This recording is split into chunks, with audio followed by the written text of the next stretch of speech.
Hey guys, it almost looks like I got like a cityscape back there. I'm going to be doing this Sans green screen tonight, mainly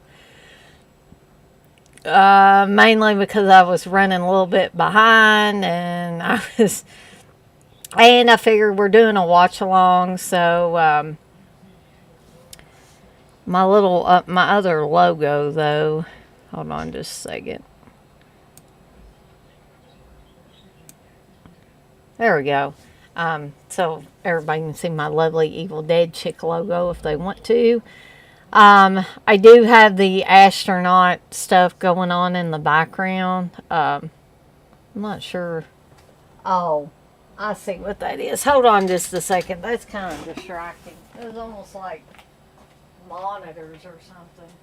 I don't know if Steve did that on purpose or not, because he wanted it reflected, but I don't know.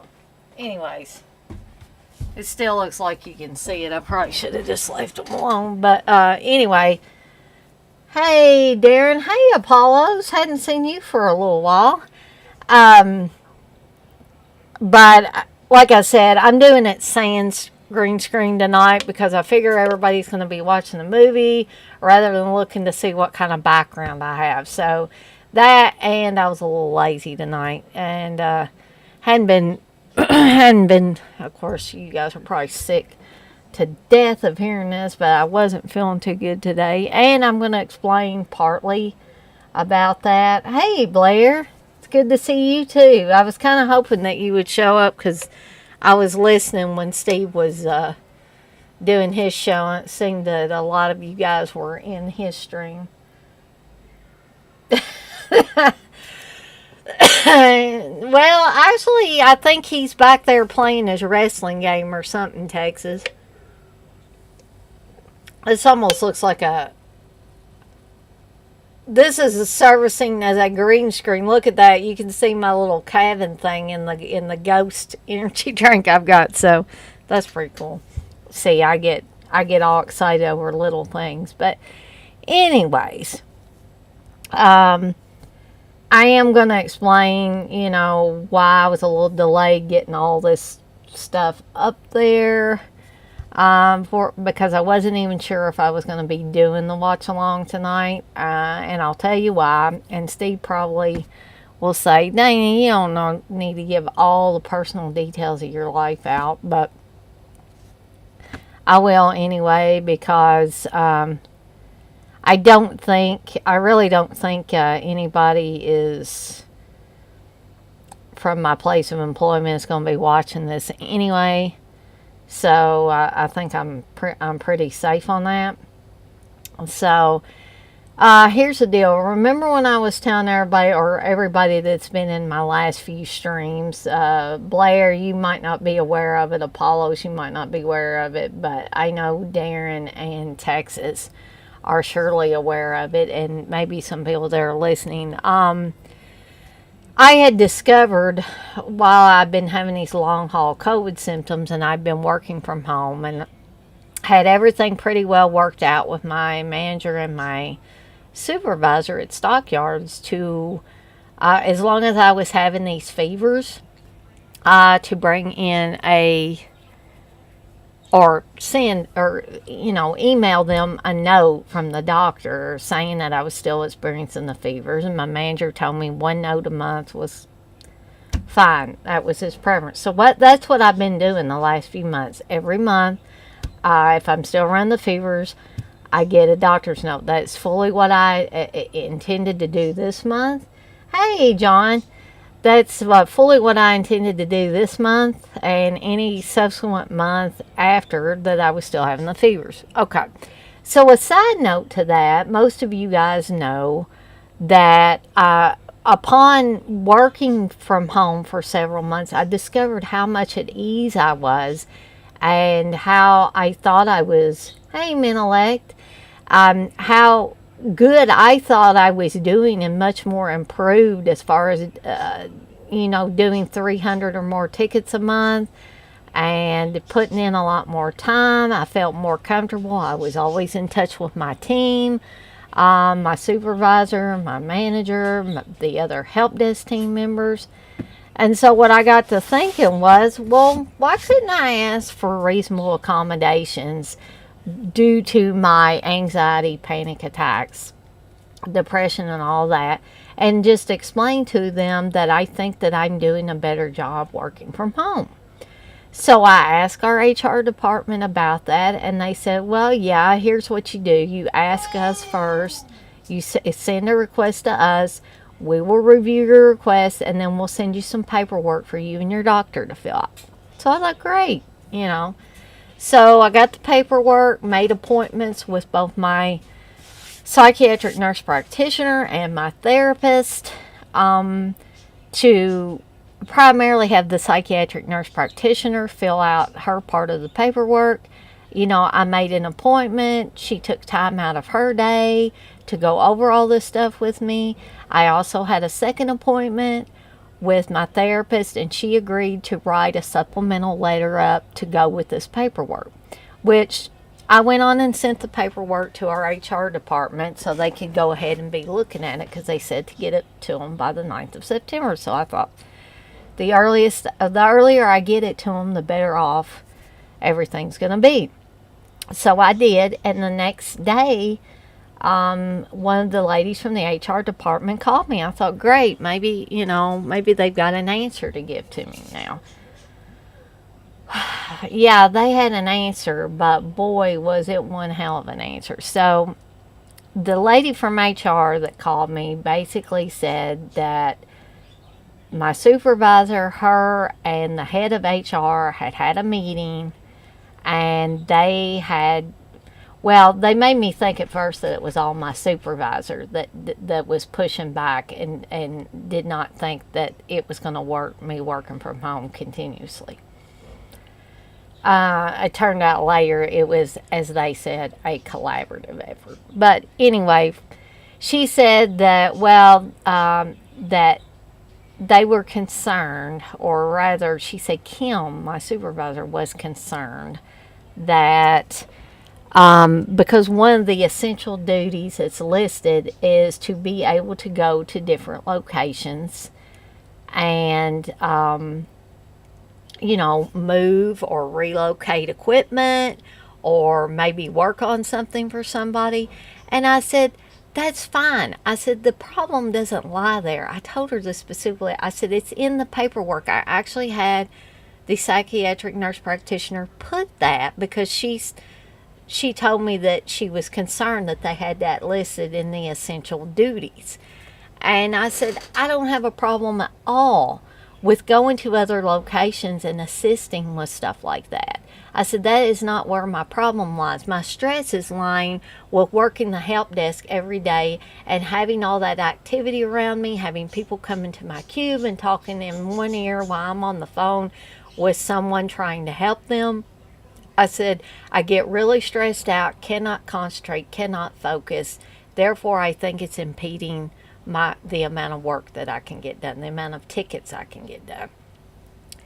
And it was like I was talking to a brick wall. It was like I hadn't even said anything about that. So then they switched gears and said that, again, that my supervisor was concerned that I needed to be there around everybody else for developmental training, and I wasn't able to get that at home. And I'm like, I'm in constant contact through Teams chat. I can ask these people anything and they tell me. Why do I need to be at the office to do that? See, I was just asking questions. That's all I was doing, was asking questions. So, and I did bring up the fact that I said I've been looking at the spreadsheet every month that shows how many tickets everybody has done for the month.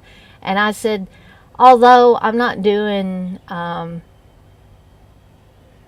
not doing the amount that everybody is doing, but I think that I'm doing a lot more than I was in the office. I was doing a handful as opposed to doing about 300 or more tickets every month. I'm also putting in a good amount of time. A lot of times I'm putting 4, 5, close to 6 hours in a day, and I work 8 hours a day. So where I was lacking in the number of tickets, I was putting in a lot of time on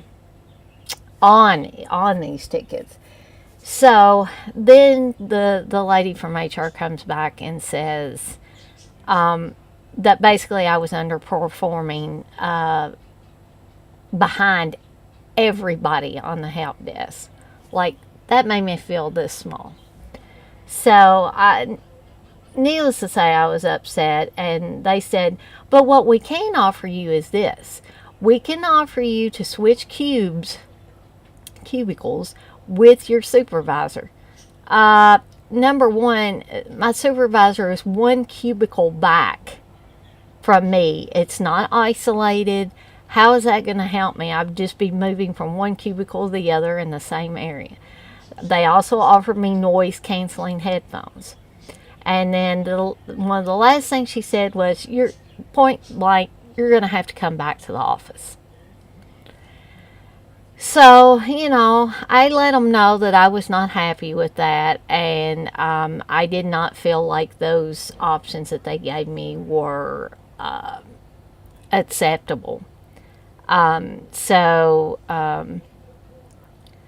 think they were a little bit peeved that I wouldn't discuss it with them more, but I was like thinking to myself, what is there to discuss? So, I sent an email back to the lady that I talked to on the phone, and basically just asked some questions. I was not being mean or hateful or anything. I was just saying, okay, here's some things that I noticed. And so then the head of HR got back with me yesterday and was very inflammatory in her email and made me feel even lower than I already did. And I'm not going to go through the whole email because that would bore you guys to tears. But essentially at the end of the email, she said, we expect you back in the office Tuesday. That's this coming Tuesday after the Labor Day holiday. If you cannot come back into the office, you are to use your leave time. And that was pretty much that. And they accused me of not offering to work with them and some other things that, I'm like I said, I'm not going to tell you guys about the entire email. So needless to say, Dana is, one, looking for another job. I'm trying to find a full remote job. I will also be filing a complaint or a charge or whatever you want to call it with the EOCC, I believe, that protects people that have disabilities. And they did indicate that maybe they thought I didn't have a disability, and I do, according to the ADA. So, in any event, I'm going to be filing that complaint or charge. I'm going to be looking for another job. Steve and I have discussed all this stuff. And I may be going back to the library in a part-time capacity until I can get something full-time remotely. Or I might get something full-time at the library.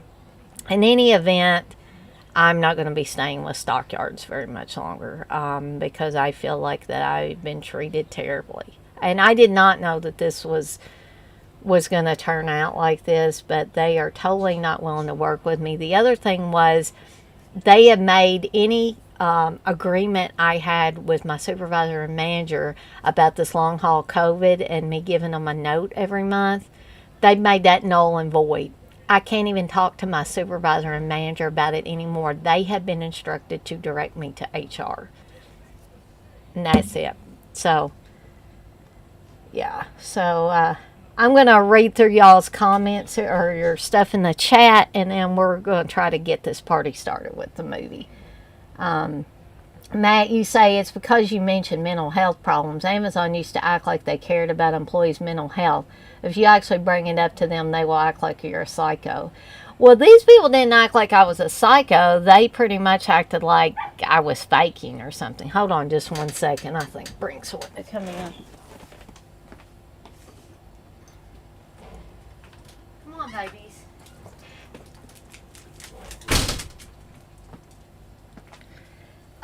But yeah, I get that, man. I totally get that because some places will act like you're psycho. John, you say it sounds like they just want a big brother over you. I hate saying that, but it sounds like they just want to be big brothers. Yeah, John, it actually does. I honestly don't mind you saying that because that is essentially kind of the same train of thought that I had. Matt, you say, I wouldn't even worry about it. All these jobs lie and only care about profit, so just find another one and don't stress it. Yeah, I mean, after Steve and I talked, I was pretty upset and crying a little earlier today. I didn't eat for the whole first half of the day. People could ask Steve if they don't believe me, don't take my word for it. You could ask him too. And basically Steve was telling me, you got to eat. You're diabetic. You're going to get sick. But, Matt, you say they wonder why so many people are quitting these jobs and they can't find workers, but they refuse to look at the things they may be doing messed up or their crummy policies. Yeah, I've had several friends that tell me that HR is only, their only job is to cover the businesses behind. That's all. They're not interested in helping the employees at all.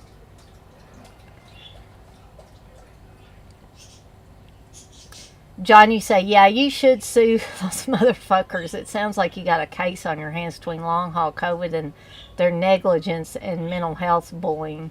Yeah, I think I do, but it's, of course I'm looking into it. The problem now is finding, since COVID, our local EOCC office doesn't take walk-ins, or you can't just go to the location to do an interview.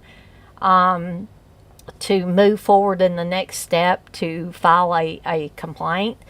So I have to do a phone interview. Well, the thing is, when I get to that part on the website of scheduling a phone interview, every one of the days in every month for the rest of the year and into next year is grayed out. So I'm probably just going to have to call them directly and say, hey, I want to get a complaint set up, but I have to do this interview first. Is there any way you guys can help me out? Darren, you say, I would look into that legally. Sounds like they're bullying you too. Yeah, I mean, I don't really know what Steve thinks about it. I mean, I know he's on my side, but Steve doesn't think you should rock the boat very much with stuff. But me, I get pissed, and then I'm thinking if I'm going down, I'm taking these people down with me. And essentially, I just want to take down the damn HR department. They're the ones that have been the assholes in this whole thing. And now I can't even talk to my supervisor about anything because now she's been instructed to say, dang, you got to talk to HR. It's in their hands now. That was the last thing she told me. John, you say, I'd sue them to high heaven, no offense. Do as you think. Well, I really do want to, but I do want to follow, proper protocol, and the EOCC evidently should help me with that. Matt, you say, sign up for unemployment and call a lawyer if they fired you for a disability. Now, they haven't got to the point where they are saying fired, but I think they're putting on their hip waders right now by telling me that we expect you. They said, Dana, we expect you to be in the office Tuesday. If you cannot come into the office, you must use leave time.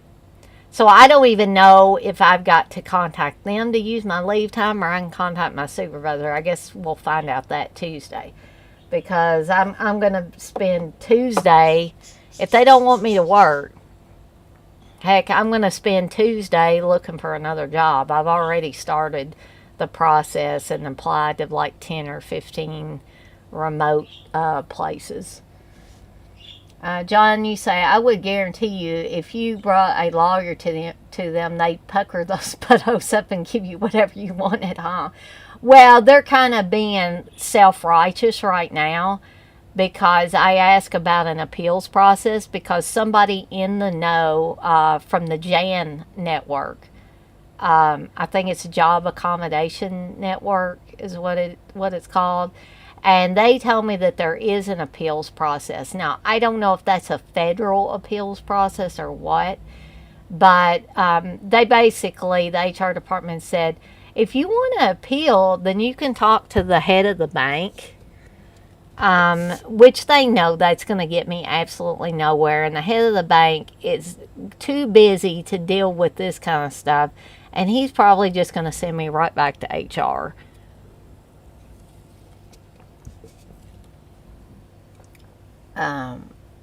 Texas, you say, at Matt, I wholeheartedly agree with you. She definitely needs to get a lawyer. Now, the thing about the lawyer, I want to definitely look into that, and the EOCC can probably help me with that. Because the thing is, I don't have much money, and if I'm going to not have this job, I'm really not going to have much money. So money's going to become an issue with the lawyer thing, but I'm hoping that maybe the EOCC can steer me in the direction of either low cost or free legal help. John, you say they're all badass until legal incoming. These companies are fuckers. So you got to think for numero uno. Yeah, I'm really realizing that more and more all the time. Thank you, Apollos. I appreciate that. Blair, you say, oh, Dana, hang in there. You are awesome. Thank you, Blair. Apollos, you say, are you about to start your own version of Walking Tall, Dana? Nah, I don't think I'm going to be like Buford Pusser, but I'm I'm not going to lie down and take it. Like I said, I was pretty upset earlier today and not able to eat and was crying and all kind of stuff, and probably driving poor Steve crazy. But I was just at my breaking point. I didn't sleep all night either last night because they told me all that stuff right before a holiday weekend and then expected me to have a great weekend, after that. I was like, psh, yeah. Matt, you say, oh, okay, so they are refusing to work with you and will say you quit and they didn't fire you. Yeah, probably is what the deal is. Steve told me, he said, well, just let them fire you then, Dana. At least you'll get unemployment. That's what he told me. I said, but I've never been fired from any job in my life. And I think pride's getting in the way there. Johnny says, sorry to hear all that, though. I'm sure it'll work out. Yeah, Steve tells me that everything will work out. I just might have to be frugal with my money or the money that I do have for a little while till things get worked out. I just told Steve, I said, if I ever get starry eyes again for money, I said, money is not everything. I got to be happy. And I like the people I work with at Stockyards, but I can't continue to work for somebody that doesn't. They kept saying how much they valued you or valued me as an employee, and then they'll turn right around and say your job performance is for shit, basically. So I don't know how that works, but anyways, so I have put a link in the chat for Tubi. Unfortunately, I could not find a YouTube version of Slaughter High that you didn't have to pay for. So I went through the Tubi link kind of quickly. Now, I am not going to guarantee that there's not commercials in there. But if we're all using the same one, we'll just go through the commercials together. How about that? So this is just one of those movies. Every once in a while, you run into a movie that is not available for free on YouTube. But I did find the Tubi link. So that Tubi link is in the chat. It should be the first message in the chat that I put in there. It should also be in the description for the video as well. So whichever one y'all want to click on. Just everybody that wants to participate in the watch along tonight. I was just seeing if that was still on. But anyway, everybody that wants to participate in the watch along tonight and actually wants to watch the movie as we're doing this. Now, I'm not saying you do have to, but if you want to, you can click on that link. That is the link. The Tubi link is the one I'm going to be using tonight because, yes, I do have a copy of the movie, but I am a lazy ass and don't want to get my little drive and everything hooked up. And so I just figure if we're all using, or most of us are using that one link, we'll be good. So everybody that wants to actually watch the movie as we go along, just let me know when you're queued up. I am queued up. Hold on just 1 second here. I am queued up to where it says a Steve Menashin and Dick Randall production on this Tubi link. So just let me know when you're there, and then we'll go ahead and get started. Oh, Darren, I'm sorry. I forgot all about you not being able to use Tubi. Crap. But you say you've got the Vestron Blu-ray. It doesn't have to line up exactly as I know the film off by hand anyways. Okay. So as long as you're okay with that, we'll do that way. Apologies, say I've been ready to quit my job multiple times due to the work environment. You're right that money is not worth the stress and anxiety it can cause. I mean, it's important and you got to pay your bills and all that jazz, but it's not worth you getting to the end of your rope about. And that's where I was getting, and they just kept pushing me. Honestly, I never thought it would get this way with this job. Everybody seemed affable and nice and everything. But I guess when you start asking questions, it just pushes people's buttons and then they get all defensive. I'm guessing that's the case. Matt, you say if your job is causing you severe stress or anxiety, you need to see a doctor to get some documentation signed for workers' comp. It's worth a shot, and mental health is covered if it's work related. Okay, Matt, I will definitely keep that in mind. Thank you for that suggestion. John, you say, I may not be able to watch along, but wanted to come by and check out chat. Slaughter High is a good one. Well, yes, John, you are welcome to hang out in the chat. I don't ever say that, I'm not going to say, hey, if you're not watching the movie, get out, because I don't do that. So if that's your preference, then that's cool with me.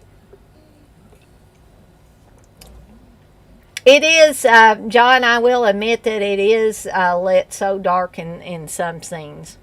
Yeah, even the Blu-ray version. All right, Texas. Awesome. I did my job right this time. You got yours all set up. I'm sorry because Brandon's barking in the background. John, you say, I was half joking about lawyer stuff. Do what you think is best. Just know there's plenty of jobs out there. Oh, yes. I mean, as far as, remote jobs, people were telling me there were a ton of them out there. And, I mean, the majority of them are offering full-time. They're offering medical benefits, 401ks, all of that stuff, the same stuff that's offered at these jobs where you got to go to the office every day. So, and this place is being, they're being uneven because there was a lady within the bank, not in IT, but worked for the bank, that had long haul COVID, and she had some other medical issues. And I'm thinking more along the lines of what Matt said about, because I brought up mental health issues, that's setting up all kinds of red flags for them. But anyway, this lady that I was helping one day, she was telling me, oh, there's some lovely people in HR. And, well, maybe they were lovely with her, but they've been assholes to me. But she said, here's what you do and all this stuff. And the way she talked, she had not been back in the office for over a year. But they won't give an inch with me. So, it may very well be because I'm mentioning mental health issues and also long haul COVID. But John, no, that's fine. I don't know that a lawyer will get involved, but that has certainly been in the back of my brain.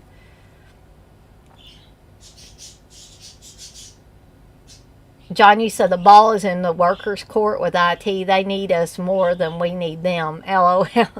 Well, what they told me, this last interaction with the head of HR, they told me that because everybody else on that team has to travel and go to different branches to fix things or move equipment, that I cannot expect them to pull my weight. And I said, look, I didn't say look, but I said, here's something you need to understand. I said, I do not drive. And during my phone interview with the supervisor, I was up front and told them I did not drive, but if they needed me to be somewhere, I would do it. They just had to let me know in time. Also, the few runs I made were primarily when I first started, and my supervisor said, hey, do you want to make a run tomorrow? You can go with so-and-so, because she knew I didn't drive. That was brought up in my phone interview. That was brought up in my in-person interview. So, and number two, I have told them 2 or 3 times that I would help with that. I am not refusing to help going to different locations to move equipment, etc. I've told them 2 or 3 times, but evidently it's not sinking into their brain. Um, Matt, you say, I don't know what it is with HR people, but they were assholes at every job I've had. The library's HR department was a little bit smaller. They weren't too bad. Most interactions I had with them were good. But this has been the worst HR department I've dealt with. Darren, you say, we got a free service in the UK called Citizens Advice. Have you got a similar American service? We probably do, Darren. Is that something that offers like either low cost or free legal assistance? Because my aunt, her mental health conditions got so bad that she had to get disability, and she tried and tried and tried to file for disability for her mental issues over and over, and kept getting denied, and finally she got a lawyer and it went right through. And my aunt does not have a lot of money, so she must have had some kind of help getting that lawyer.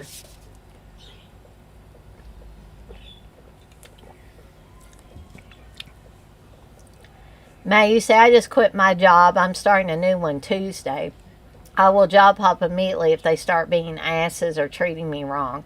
I'm too old to stay somewhere where I'm unhappy or disrespected. Yeah, I mean, I wouldn't be unhappy. I don't want to say like they need to give me what I want and I'll be happy.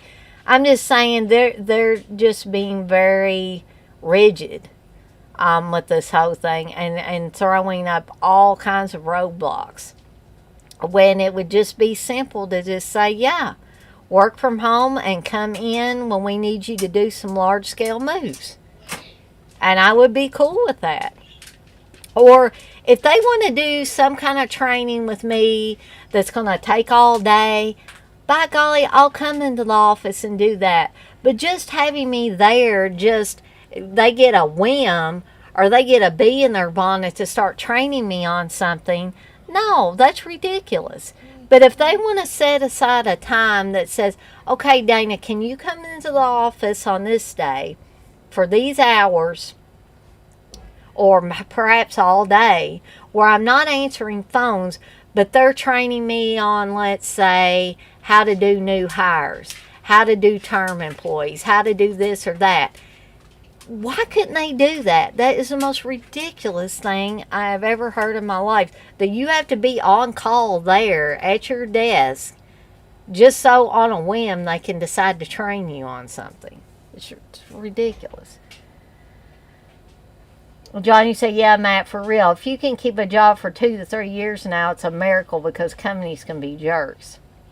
Darren, you say, free legal advice. They do all the donkey work for you. Yep.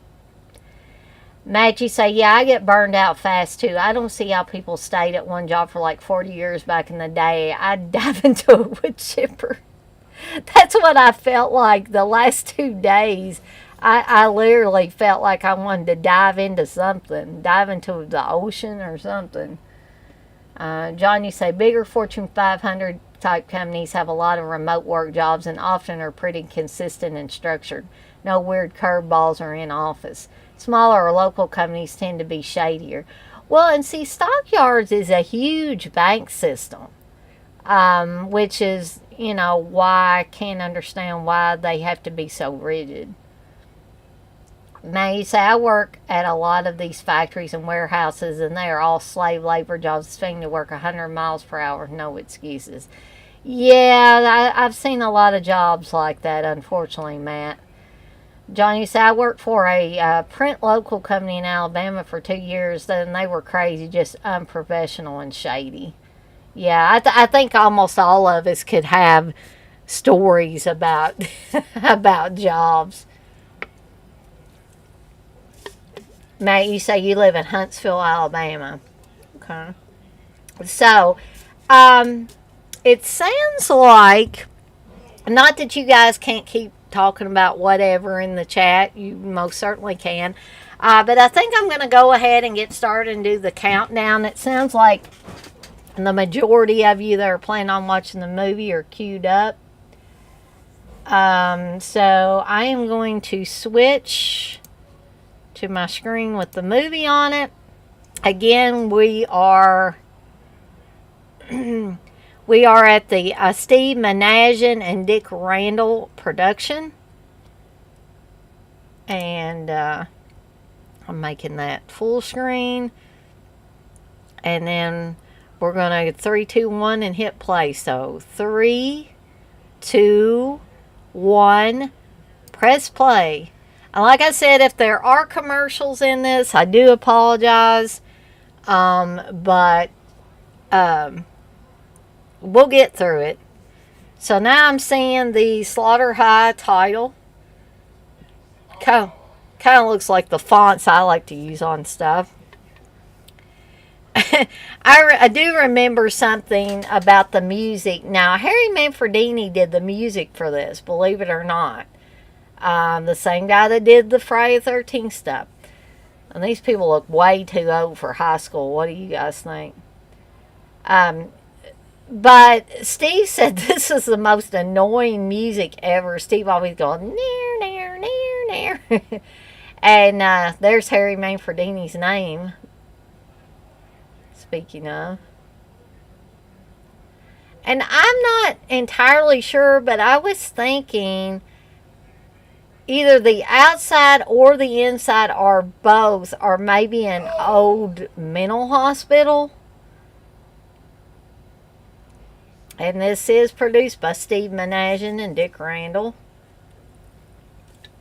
Dick Randall's a name you'll see on a lot of these types of low-budget movies. And there is Caroline Munro, who, although beautiful here, is clearly way, way too old to be in this part. I love Caroline Munro, though. And I think even though she's way too old, obviously, she's still great in this. Kelly Baker is another actress that is on this. I think you'll see her here. Yeah, she's the one with the little hat on. And there is Donna Yeager. And I can't remember if the blonde, if Donna Yeager was in anything else right now.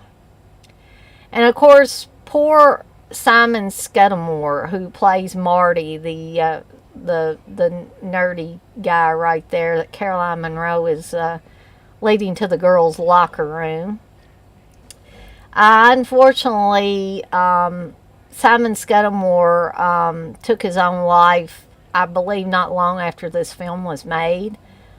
And they said he was a really good person.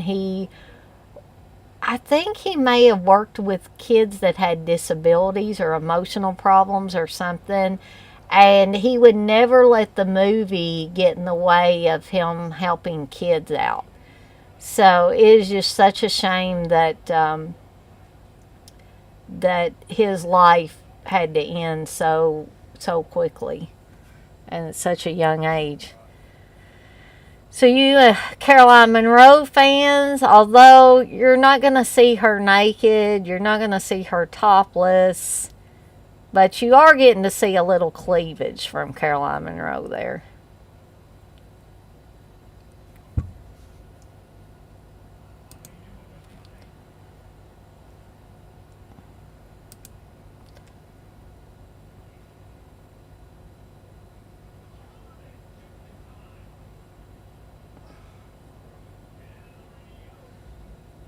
Darren, you say, first time this completely had me fooled into thinking it's American. Yeah, and that's really cool.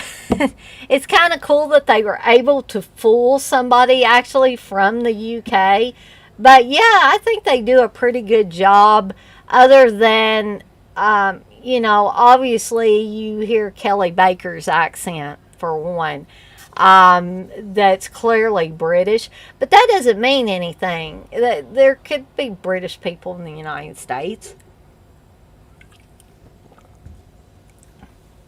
Matt, you said you read he was on heroin. That Yeah, it seems like I might have heard something to do with drugs, but I do think he suffered from depression as well. Texas, you say she's the oldest high schooler I've ever seen.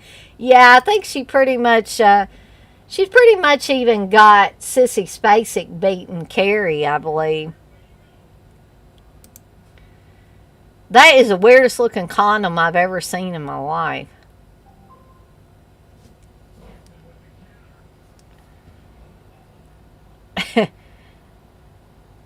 And here's the janitor here. Digby, I think's what they call that guy.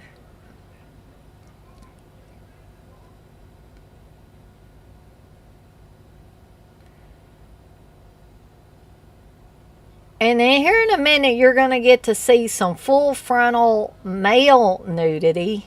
I apologize, guys, because it's probably not what you guys want to see. But just a word of warning, getting ready to see it here shortly. This would be, I can only imagine how humiliating something like this would be if I was a guy.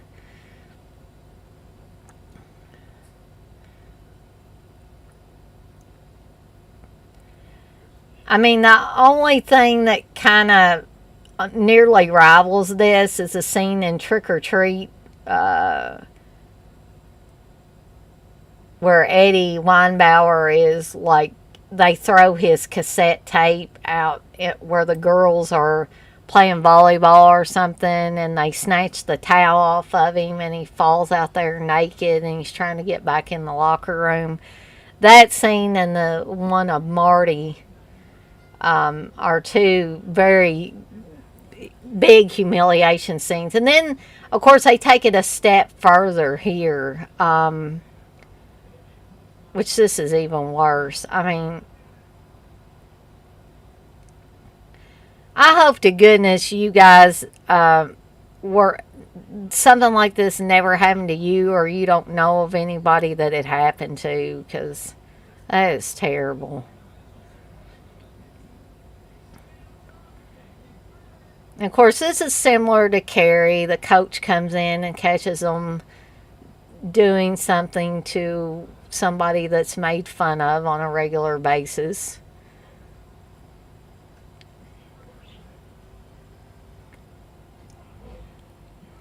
And this Joker mask is going to come into play a little bit later in the film. And that is one creepy ass Joker mask, too. I'd actually like to have one like that.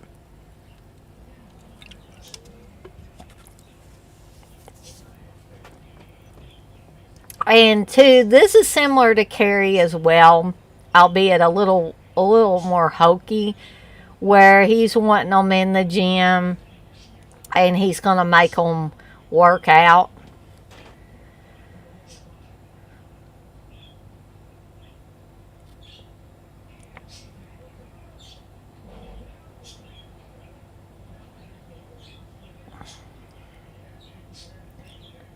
And Stella thought she was hid good, but the coach called her too.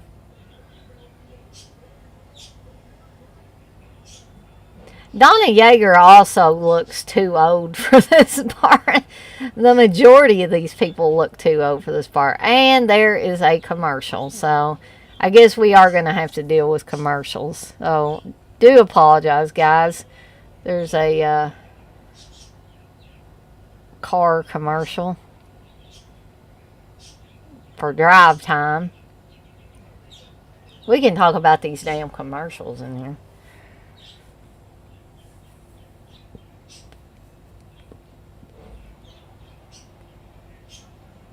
But it didn't last too long, and now we're back to them in the gym here. I always liked Kelly Baker, even though she is a little snot on this, like picking on Marty. But I always think Kelly Baker has a kind of innocence about her.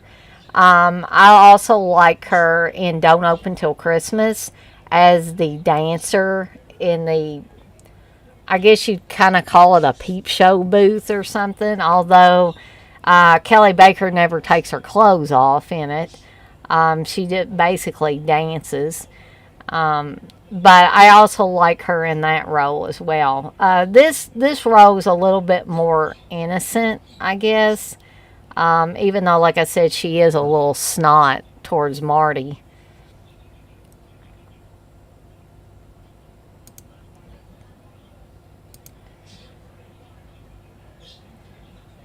Texas, you say he looks like a puny Lars Ulrich. Well, Darren, you say Terror Train is another with a prank at the start that tips someone over the edge. Yes. Although this one has I'm not going to go into deep detail about the twists and turns, but anybody that has seen this will know what I'm talking about. Towards the end, we have quite a few twists and turns in it. Matt, you say at least HR don't give us swirlies yet for trying to ask for time off. I can see it happening in the future when Jeff Bezos owns the planet. Oh my gosh. Texas, you say, I still have another ad, LOL. Oh, did you, Texas? I'm sorry. Mine was short and sweet and to the point. Hopefully we can all kind of keep synced up a little bit. Darren, you say that guy in the yellow was on a UK soap opera for years. First time I saw it, I was like, what the hell? I bet you were. I guess it's the same in the UK as it is over here in the US. That a lot of people that were in soap operas started out in horror movies, or, vice versa, or a little bit of both. Texas, you say, Darren EastEnders. Matt, you say, Hell High started with a prank on someone too, didn't it? I believe it did, Matt. There are quite a few movies that do the prank thing that doesn't end well for a lot of people. Oh, Emmerdale Farm. I've never heard of that. Maybe, Darren, do you think there are any episodes that might be on YouTube somewhere? I'd like to check that out. Texas, you say it's back on, LOL. So hopefully you're able to get kind of sort of synced up. I was really, really hoping there was a link on YouTube that didn't cost anything, but unfortunately that did not turn out to be the case.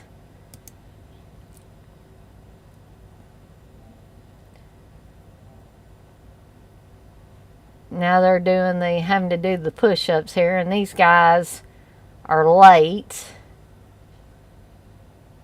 because I think I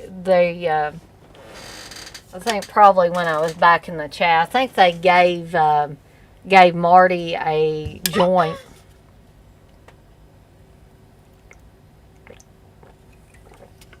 And I don't think it's any regular joint either. Let's see what the National Weather Service is. Yeah.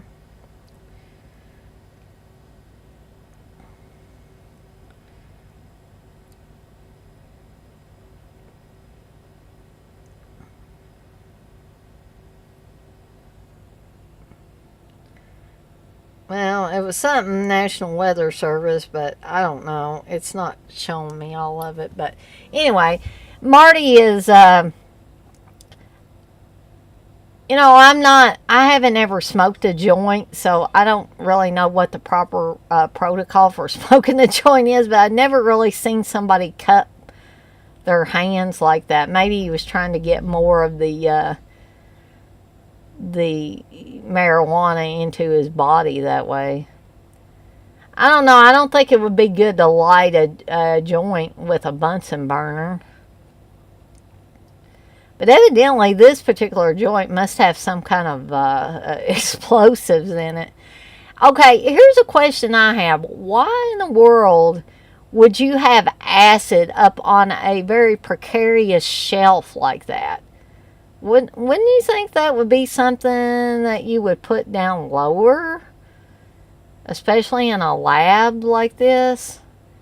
So, and you'll notice when Marty goes to put it back up there, it is just really rocking and rolling up there. It almost looks like somebody didn't exactly know what that was. They just made a handwritten note that said nitric acid and put it on that container. So now I'm guessing because of the joint, Marty's feeling a little sick. So he's having to go in the locker room. Now Skip is making it look like somebody threw a rock through the window.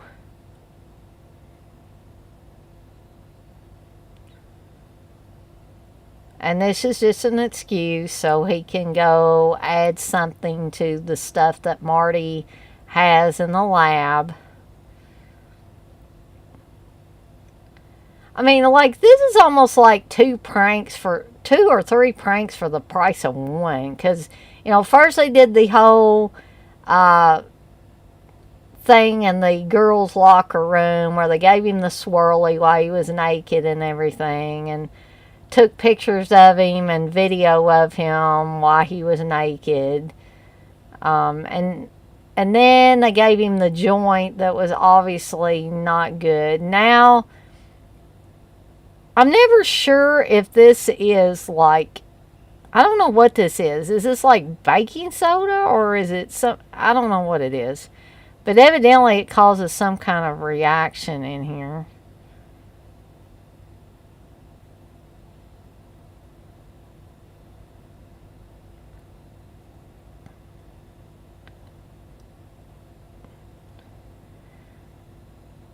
I'm sorry if this offends anybody or any of you guys have ever wore your sweater like Skip's got it there, but this always seems like a douchey move to me to have your sweater like that.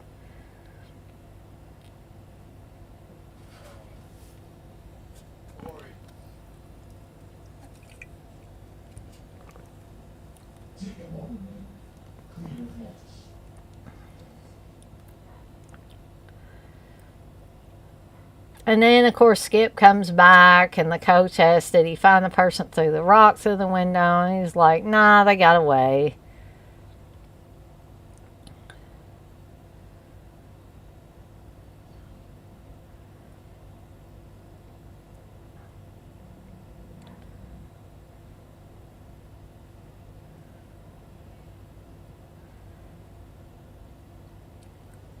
So now Marty's got his school jacket on. It's like he got sick and went in the bathroom, and then he got his school jacket, and now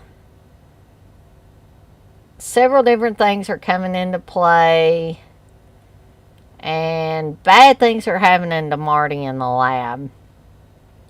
Now, not only did this other stuff happen, but he's got a fire, and he's about to get doused with the nitric acid. There it goes. Splash. And folks, that's why you don't put nitric acid on the very top shelf of a very precarious, rickety shelf anyways. But then we wouldn't have a movie, would we? So now they're shocked to hear this explosion.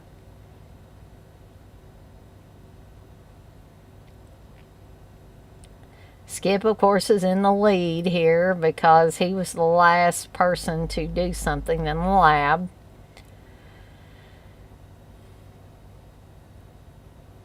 And poor Marty's looking a little worse for wear there.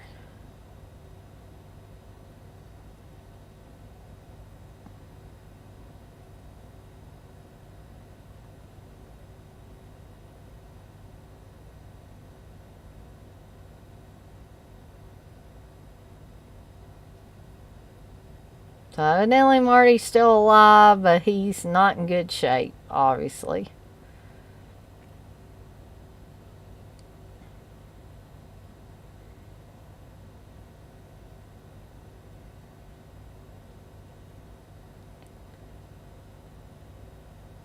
And now Caroline Monroe has had a horrifying nightmare.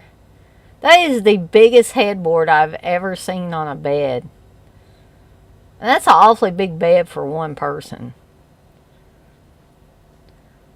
Caroline Monroe looking beautiful as always.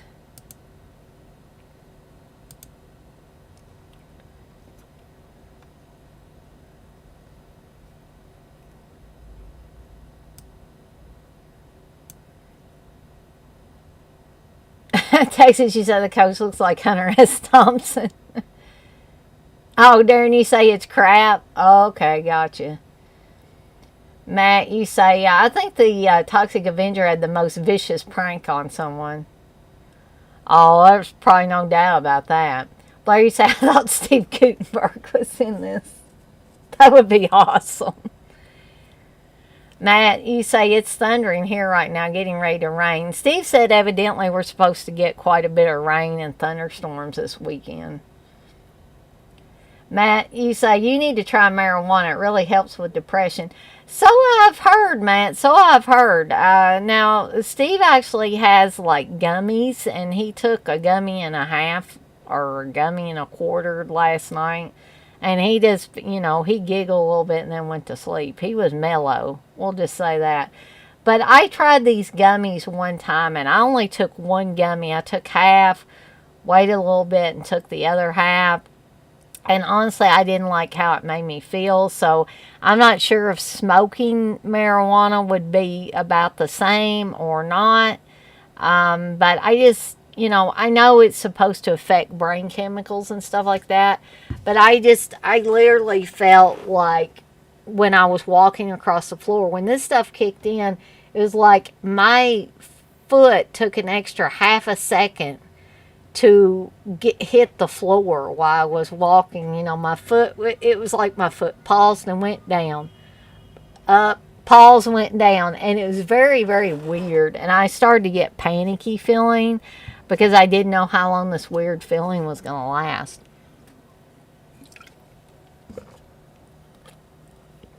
Matt, you said they should make a OSHA video using that clip of the acid. Matt, you said that's how I wear my sweater when I go to Walmart. Well, I hope I didn't offend you, Matt. John, you said, by the way, I got the Steelbook Child's Play 4K at Best Buy today. And I can safely say it's chicken grease, chicken jizz free. Yeah, I got mine from Amazon, and mine did not have any grease in it either. So it must be the ones that are coming directly from Screen Factory. I didn't get the Steelbook, though. I just got the regular 4K. But, John, you say, so maybe go for the Steelbooks if you're concerned for future stuff you want to get. Darren, you say, Caroline Monroe is currently doing a horror host show here in the UK every Friday. Talking Pictures is the channel. Oh, that's awesome. Had you told Steve about that, Darren? Steve would probably be interested in that. He loves Caroline Monroe. Yes, the Pieces poster, definitely. Who Dick Randall, I believe, had something to do with Pieces as well. Produced it or something. Matt, you say smoking is more of a head high. Edibles is more of a body high that lasts longer. I gotcha. So it might be more beneficial for me if I was to smoke it.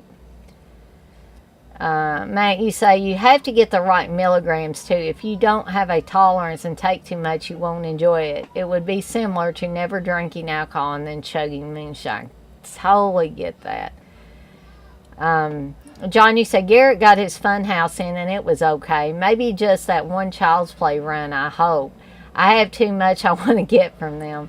See, I do too, or, get stuff that's under their label.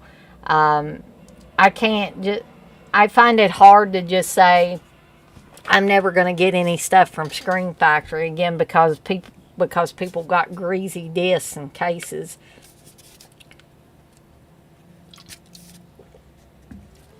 But I can understand people getting upset about it. You don't want to get brand new stuff that looks like they've dipped it in a vat of chicken grease. John, you say, I hate their bullshit, but I love the movies they have. Yeah, John, I am in the same boat as you are on that. Oops. Accidentally. Okay, so now we've moved into the area where Evidently, well, as we're going to see, it's only the ones that played the prank on Marty years ago that are getting invited to the reunion. Here's the reappearance of Kelly Baker. Just see how really innocent Kelly Baker looks. And I think she's pretty too. I have always liked Kelly Baker. I don't think Steve's as big a fan of Kelly Baker as I am.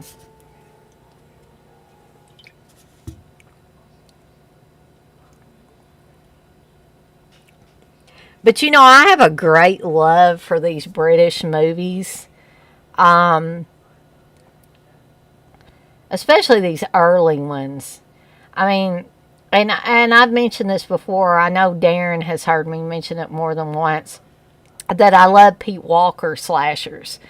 And Pete Walker slashers are, of course, very British films. But, and here we are with another commercial here. This one, I'm not making fun of this, but this is obviously two homosexual guys in this commercial for eHarmony, which we would have never seen anything like this before now. I mean, you just would not have seen it, and actually, I'm glad in a lot of ways to see that stuff because it shows that maybe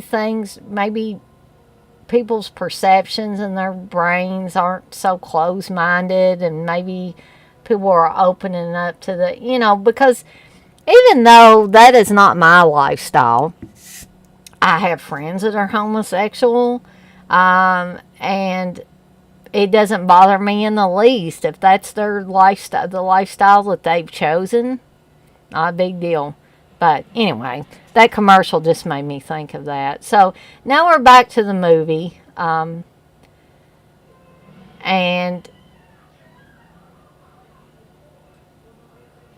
Skip and Kelly Baker's character have met up with Stella, played by Donna Yeager, and oh gosh, I'm forgetting the other guy's name. But anyway, they're supposed to be married. But as we're soon going to see, Stella has a thing for another guy that was in their group of friends. And she's been fooling around with the other guy on and off for, I think that guy's name is Frank. The one that Stella's been messing around with on and off for years. Sorry about my phone going off all the time. Oh, well, that's not what I want to hear. Somebody's dog got hit on Larson Trail in Louisville. But now everybody's meeting up with each other, and as I said, you're only seeing that core group that played the prank on Marty.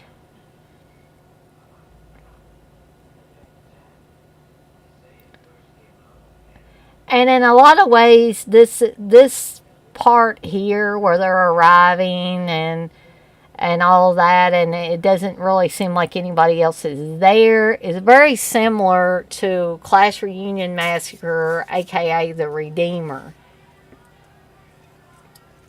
for anybody that has seen that film. And here comes Frank.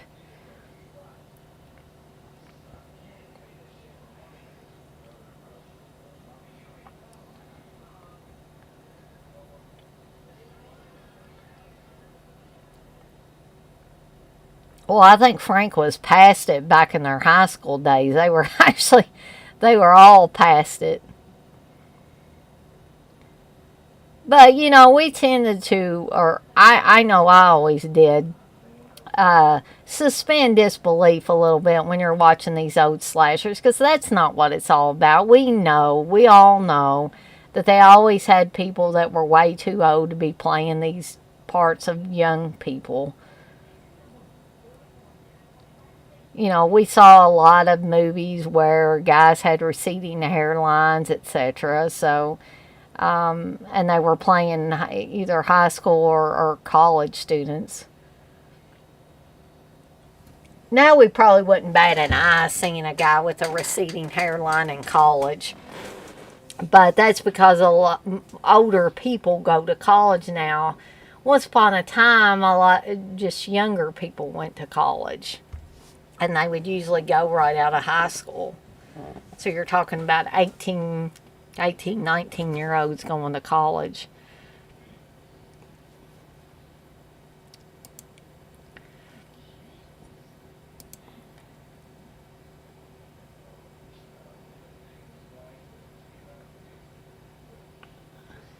Maggie said the Greasy Strangler got hired at Scream Factory. Yeah, it seems as if that's the case. Danny said they just announced A Company of Wolves, which I have to have. See, I don't know. I've tried watching A Company of Wolves again, Darren, and I'm still not a fan of that movie. I don't know what I'm missing with that movie. A lot of people seem to like it. John, you say, yeah, their response has been totally unacceptable. Darren, you say Kelly Baker's got sex appeal for sure. Yeah, I think she has that girl next door sex appeal. Not the more glamorous sex appeal like Caroline Monroe has, but definitely a girl next door appeal. Texas, you say Frightmare. Yes, Frightmare is another very good Pete Walker film. Matt, you say they just care about the money too, and became too big to be bothered with anymore. Yeah, I think sadly that has happened to a lot of companies over time. Not all of them, but a lot of them. Steve's coming in here out of the darkness. Steve, bless his heart's been trying to make me feel better all day today. He finally succeeded after several hours.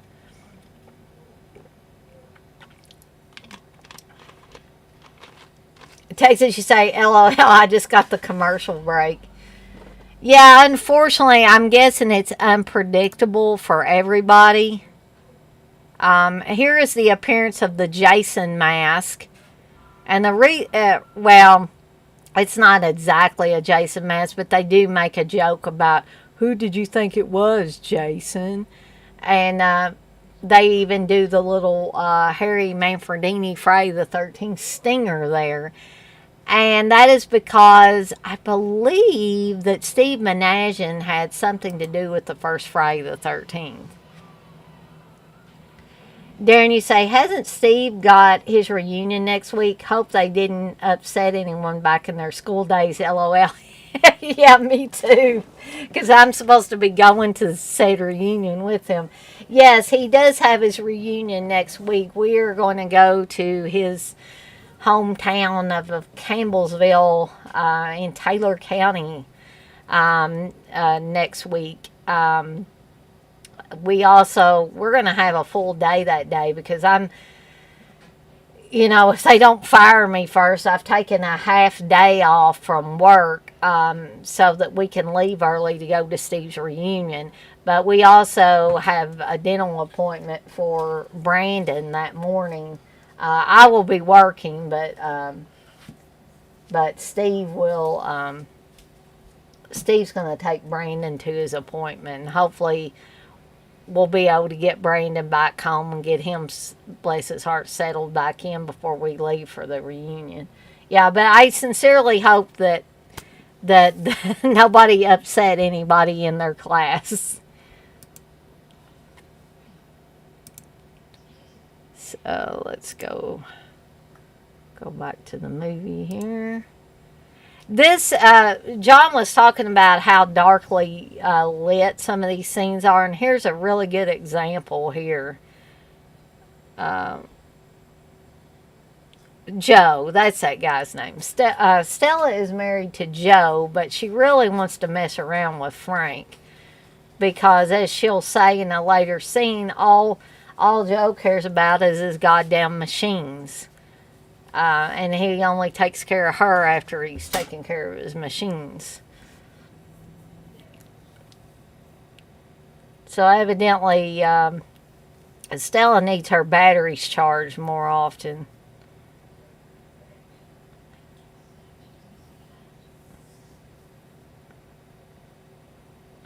So a lot of these scenes, of course, till they start turning some lights on, are very darkly lit.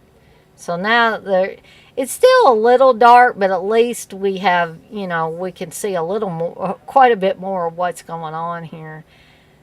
But I don't think that they act like that this is that they're creeped out enough. They say, "Oh yeah, that's creepy, but let's eat something," And it's like they're the only ones there. There's all this booze here. There's all this food here. Um, and this is also similar to Class Reunion Massacre, aka the Redeemer. When they come into the school, there's all this um, food and drink and everything that somebody has evidently lavishly put out for the attendees. And somebody has also taken the time to bring their lockers into this room. And nobody thinks this is weird. I mean, I think it's kind of odd. And Caroline Monroe, as Carol, found a note in her locker that looks to be from Marty, asking for a date. And it turns out Marty's locker is also in there, kind of off to itself.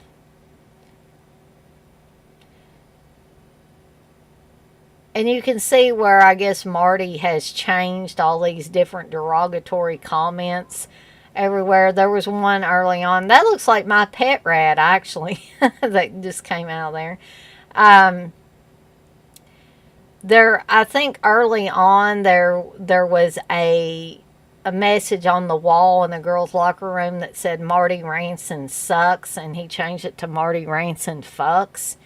Um, the message on his locker said Marty is a dork, and he changed it to Marty is great.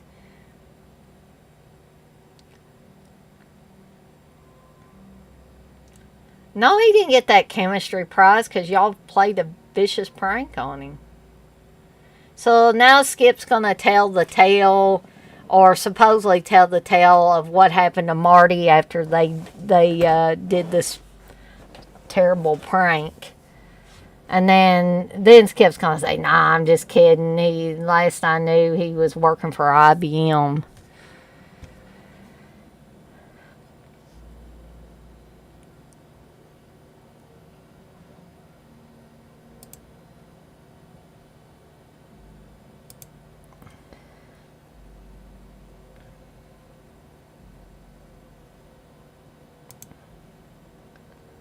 So Skip is evidently the trickster, if you haven't figured that one out yet.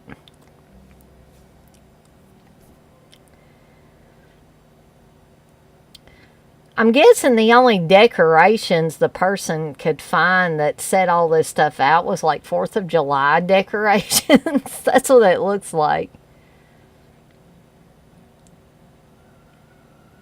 Here's another very dark scene.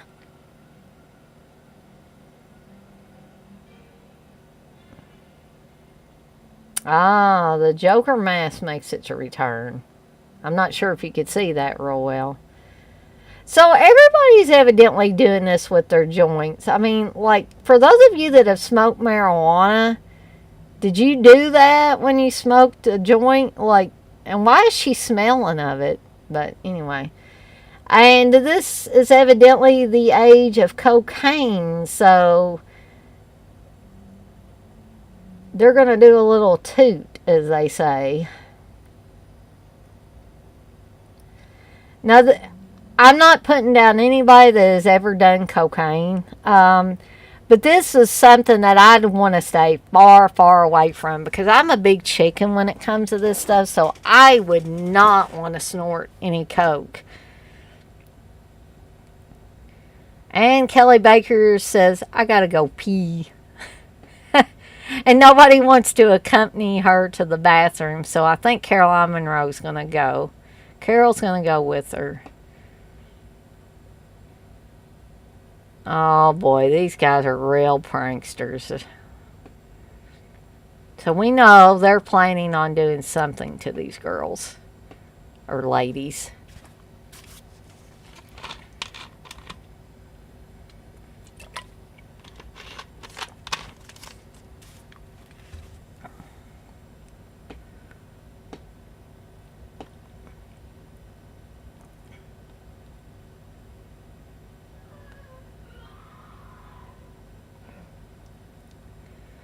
This scene was very dark before they turned on the light.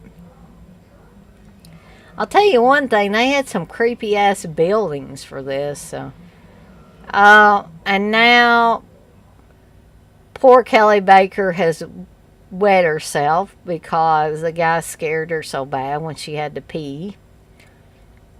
Which, speaking of that, I'm going to have to get up shortly and run to the restroom. And there's Digby again.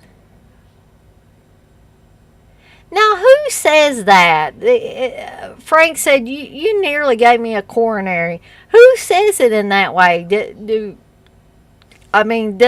Don't people usually just say, you nearly gave me a heart attack? That's almost as bad as on Haunted Ween. The guy says, almost had a infarcture or something. It almost gave me a coronary infarcture or something. I don't know, whatever.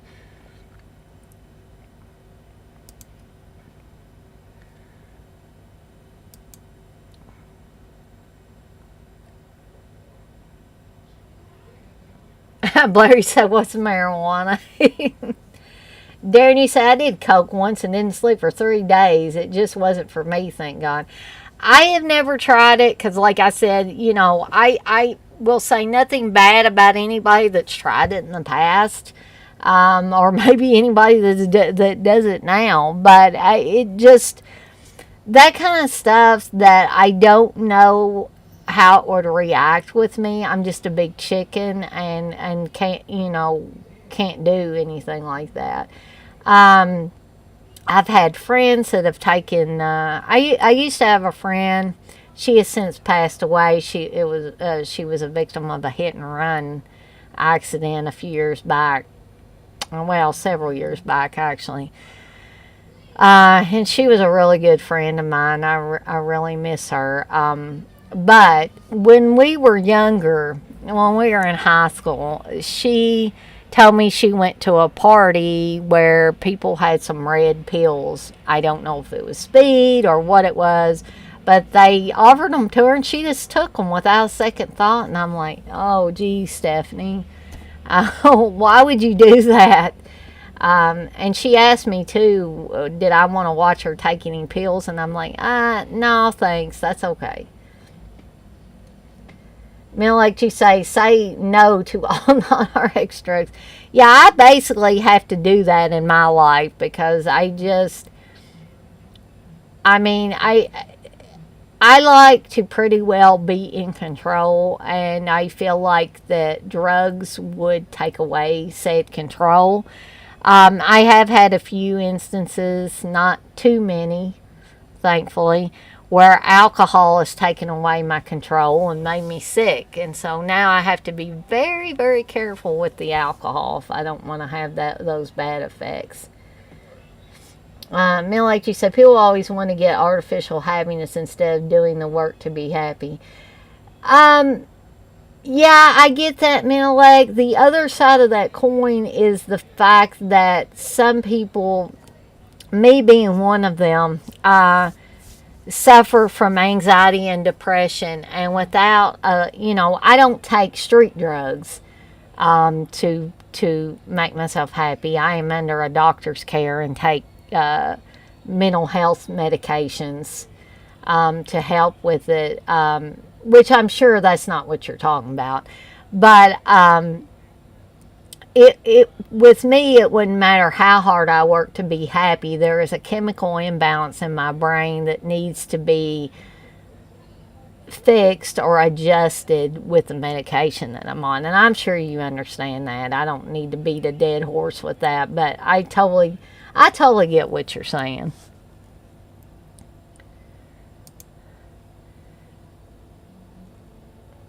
So here's the little trick they play on Skip because he caused Kelly Baker to wet herself. They're getting ready to pour some, I don't know, wine or something down, and now he looks like he's wet his pants.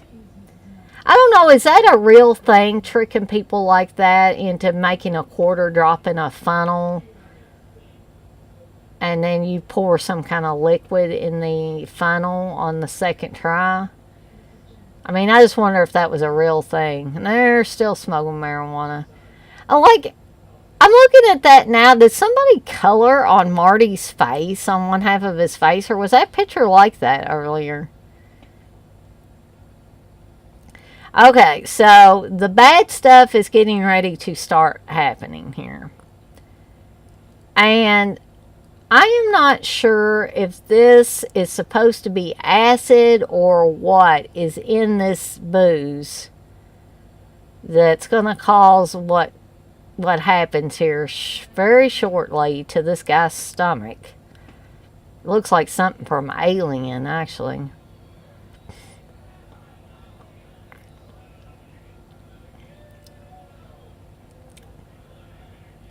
I mean, what would you have to drink to cause your stomach to do that?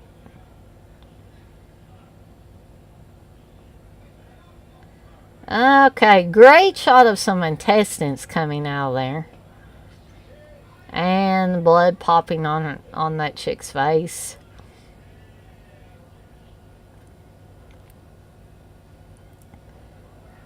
Now, coming up, I have no idea why or how that there is a bathtub in the school. But there is. And she's going to be taking a bath to try to clean this blood off her. I've never been able to understand that, but I guess that's another one of those things that we're supposed to suspend disbelief.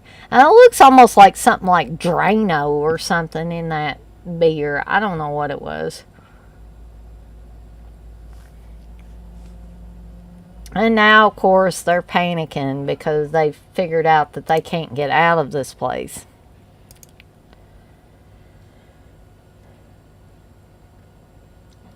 Casey, you say, when I turned 20, a friend of mine's mother told me, you're in an age where you want to do a lot of things that might be good for you or not. Just have the wherewithal to do it once and never again. A lot of times that is a good lesson to be taught. And, you know, I'm not saying for everybody to go out and do drugs while they're young or do a bunch of alcohol while they're young. But if you're going to be, I guess, have that reckless abandon, it would probably be better to do it when you're young, but don't go so far that you end up harming yourself or worse, killing yourself in the process. But yeah, I totally get that, Texas. So here's the bathtub. And maybe, again, it doesn't really bother me that bad, but I mean, maybe somebody can explain to me why on earth there is a bathtub in a school. I could understand there being showers maybe in a school in the locker rooms or something like that, but not a bathtub. The bathtub just seems to be out of nowhere. But you guys get to see some more boobies. Her boobies aren't really that big, but not as big as Caroline Monroe's. But you don't get to see Caroline Monroe topless, so you guys will have to take what you can get here.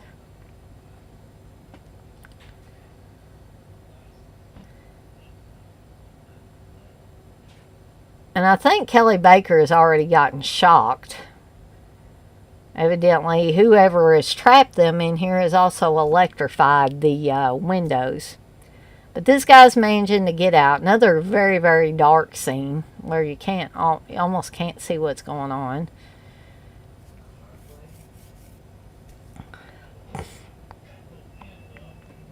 and he's going to attempt to get to Carol's car to go get help.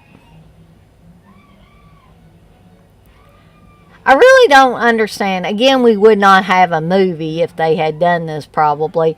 Well, why didn't everybody just go with him at that point? Maybe because Kelly Baker was injured and they knew they couldn't get her out of there very quickly, but...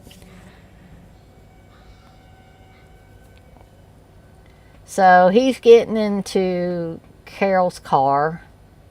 I think she's giving the keys.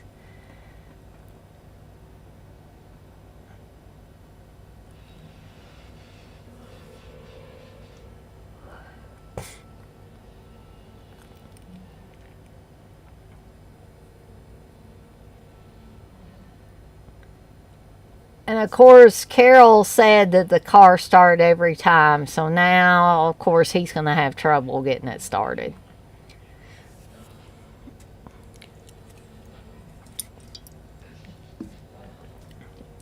Yeah, you nearly cannot see these people's faces.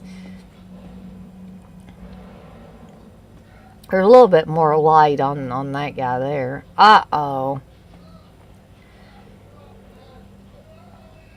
Got some gutsy stabs there, kind of like Friday 5 stabs. Now they think he's got the car started, but I don't think so.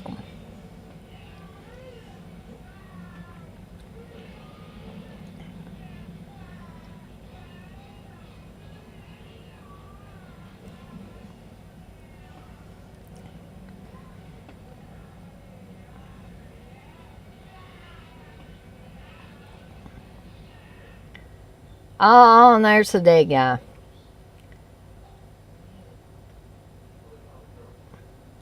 And we're back to Susan in the bathtub. She's taking her good old sweet time now, taking a bath. But now when she turns on the water, sadly, it is going to turn to, I'm guessing, acid.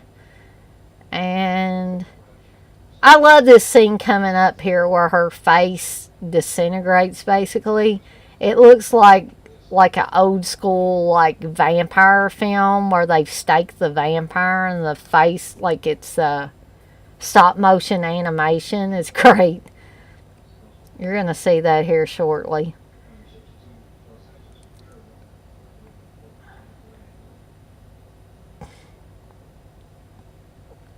There's that creepy ass masking. Oh, there she goes.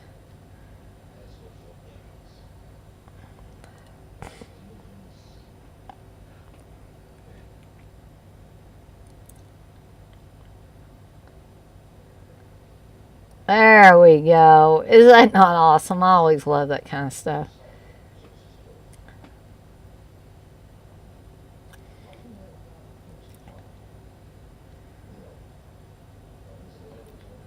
Those two guys, Frank and Joe, look like they're brothers from another mother. They got shirts that are similar and everything.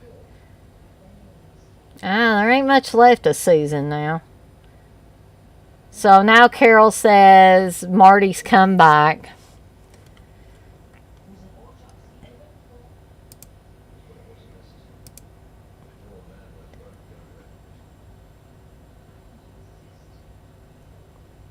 Johnny said, to quote South Park, drugs are bad, okay? Johnny said, this Blu-ray goes for $27 or more still. Wow. Darren, you say, I paid about that. I can't remember how much I paid for mine, actually. I also, I believe, have a UK release. Maybe that's a DVD release that I have of it. John, you say they lit some of these scenes with a Nokia phone light. It really does. John, you say that's my biggest pet peeve with newer films. They're so dark. Like when it's so dark, I gotta artificially up the brightness and shit so much. It looks red. That's dumb. John, you say I'm not kidding. Go watch The Curse of La Llorona. I felt like I couldn't see maybe 25% of what was happening in the movie. Darren, you said, Danny, you seen Sisters of Dead 1977? 5 girls are stalked by a killer at their school reunion. I believe so, Darren. I think I might have that on a DVD set somewhere, but it's been a while since I've seen it. But I do remember enough about it to know that I remember liking it the last time I watched it. I need to revisit it. So yeah, all of this stuff is very, very dark. Now their other friend has showed up late.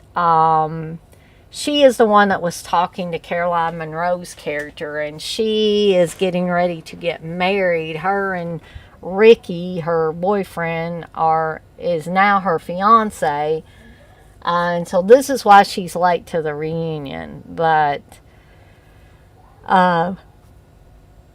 excuse me. Of course, they were all yelling for her to go back, and she couldn't hear them. So now she's entered the school all alone.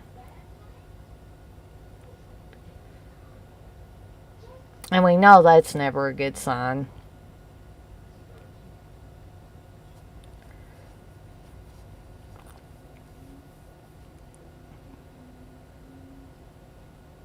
I do like how this is filmed, where she's slowly going through the hall, and we're slowly painting, or the camera's slowly painting over the lights.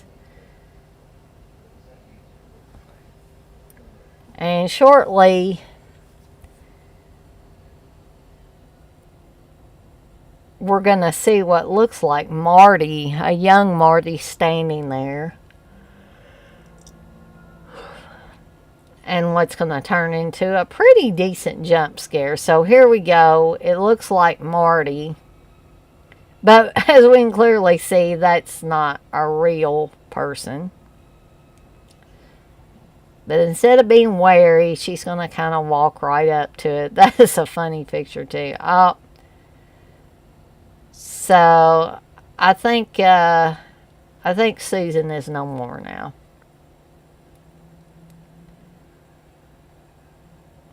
So guys, as I said, I am going to make a run to the restroom really quickly. Y'all continue to watch the movie. I will be right back.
So that's your desk?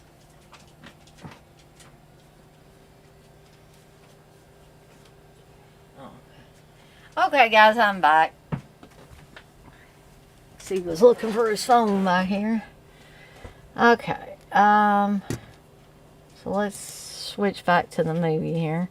So they've got the big idea now that they're gonna get the hell out of Dodge on they call it a tractor, but it's obviously, I can probably ask Darren this. In the UK, do they call riding lawnmowers tractors over there? I thought maybe that was a little bit of the British thing coming into play. And then we're going to another commercial. Something called The Cleaning Lady on Fox. Fox Now and Hulu. Now we've actually got another commercial cartoon for the Disney Channel.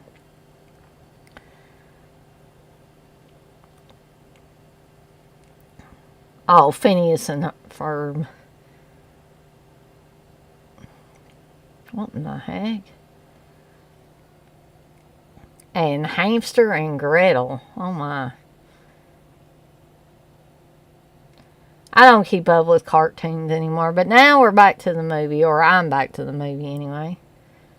Another very dark scene. I mean, John hit the nail on the head when he said there were a lot of darkly lit scenes in this movie.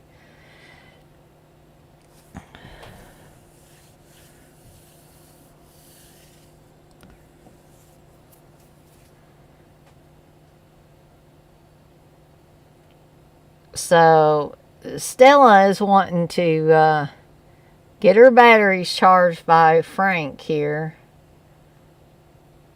And we come to find out that the baby that she had is not Joe's. It is actually Frank's.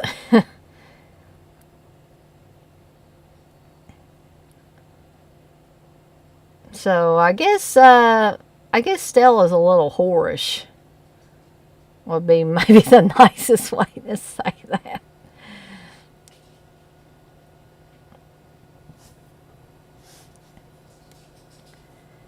So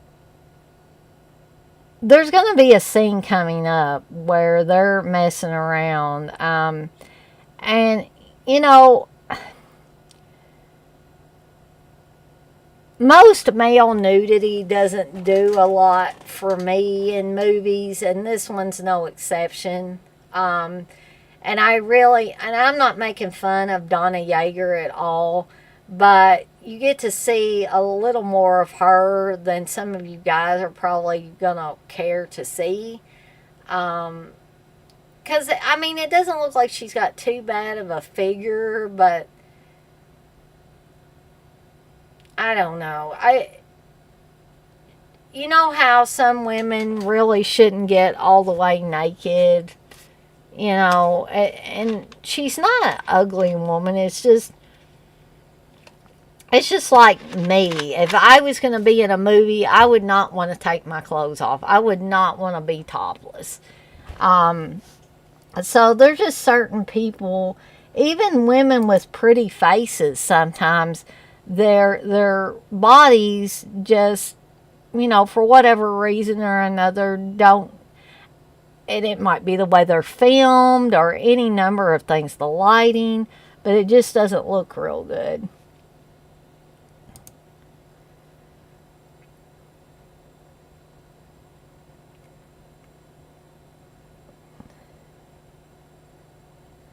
John, you say, LOL, some kind of ads on this movie, I know.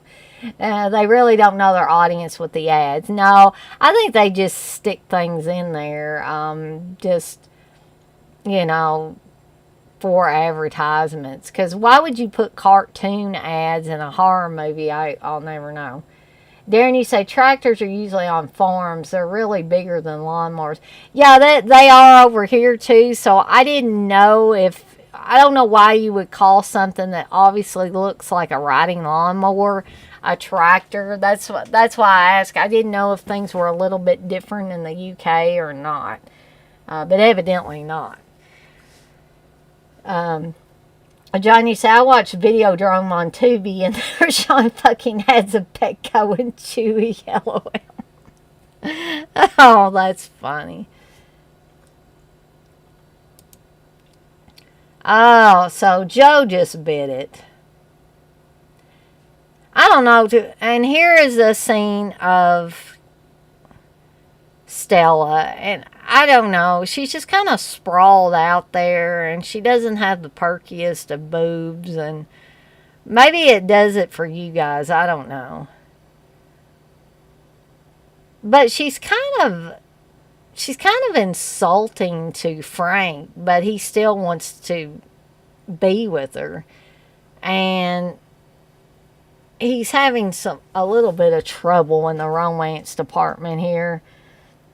But then Yeah, we have to, as Joe Bob would say, we have to see that guy's hairy buttocks on top of her. And, like, that just doesn't really do it for me.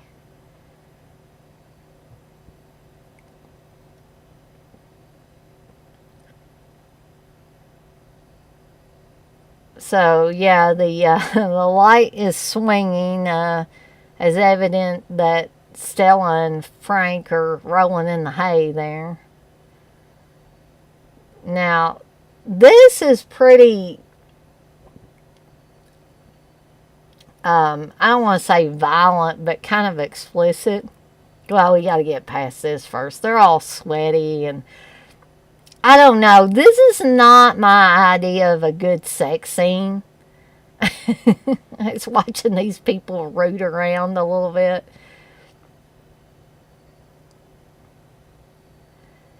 But they're going to soon be gone. So, here's another thing. Why is there a bed in this school unless the caretaker, Digby, this is where he stays? That's the only thing I can think of. This is really bad watching Stella get electrocuted. And of course they think she's having an orgasm. That shot especially, but it is a little dark, so you don't actually get the full effect of that.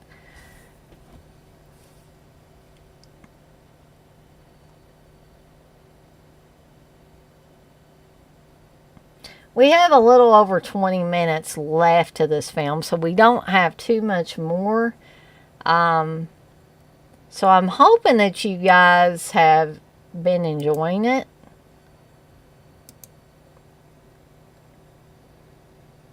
Darren, you say, I could never understand how April Fools stopped at midday. Is that an American thing? I don't know, Darren. I had never heard that either. So I don't know what that is. It's not an American thing as far as I know. So I don't know if that was something they just kind of made up and threw in there and thought, oh yeah, people won't care about that. So now they've found Frank and Stella, a little worse for wear. So I believe now the only ones left are Skip, and I think it's started thundering now. Skip and Carol and Kelly Baker's character are left.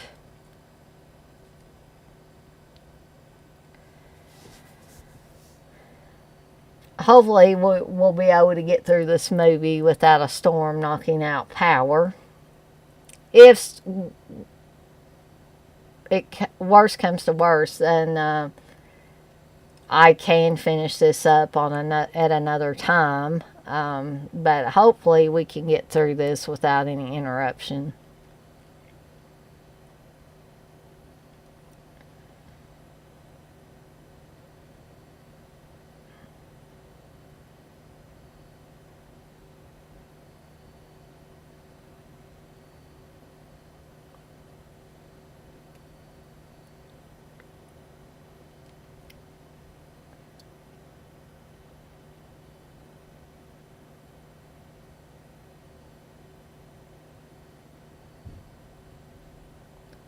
Looks like Skip is going to train for the Olympics there. He's going to be throwing the javelin or something.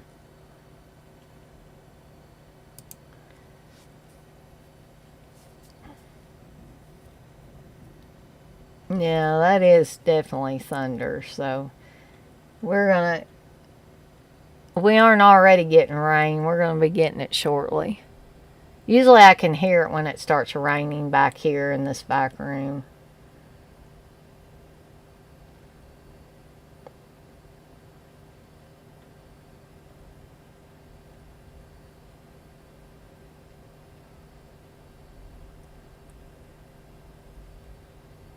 I think I can hear a little bit of rain.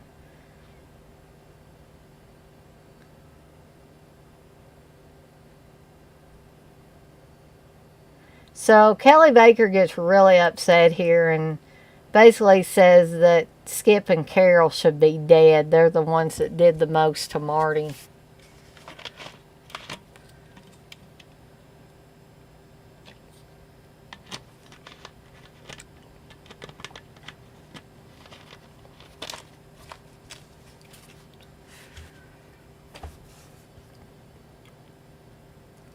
And then she kind of like says she's sorry for saying that. I believe it is raining now. Y'all may be able to hear that thunder in the background. So they're kind of going to go in shifts where now Skip is going to be watching out for the appearance of Marty while the girls try to get some rest. Oh, and dang it, Skip fell asleep.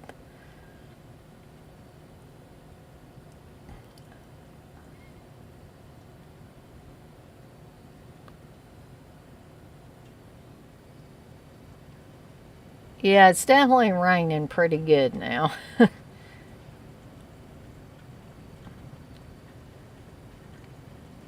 was kind of hoping we wouldn't get a storm or anything because it kind of cooled off this afternoon. Steve and I went to the Mexican restaurant near the house a little bit earlier, and it was kind of stuffy and humid.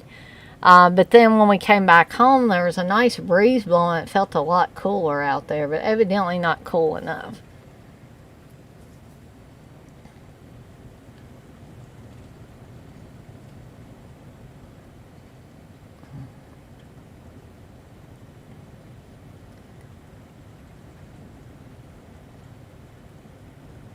A good thing this isn't a Labor Day movie because you know how you're not supposed to wear white after Labor Day?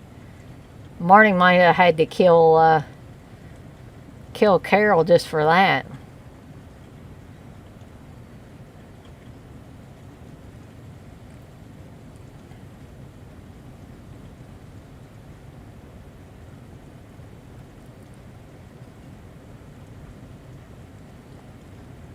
I think I've told y'all this story that Steve told me about Caroline Monroe, that she came to Louisville years and years and years ago to Wild and Woolly. And, Skip's in trouble. And Steve really wanted to go meet her and maybe get something signed, but I think he mostly wanted to meet her. But he just could not get himself to go, and so he missed out on that chance.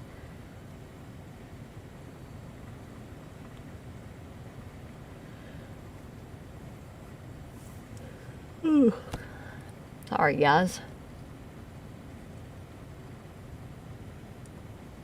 So it looks like Skip,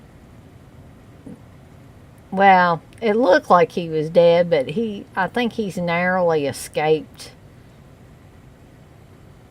certain death here.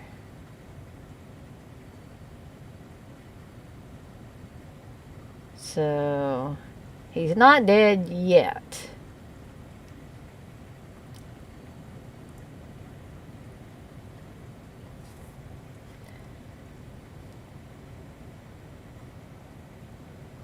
So we got about 20 minutes left to the film.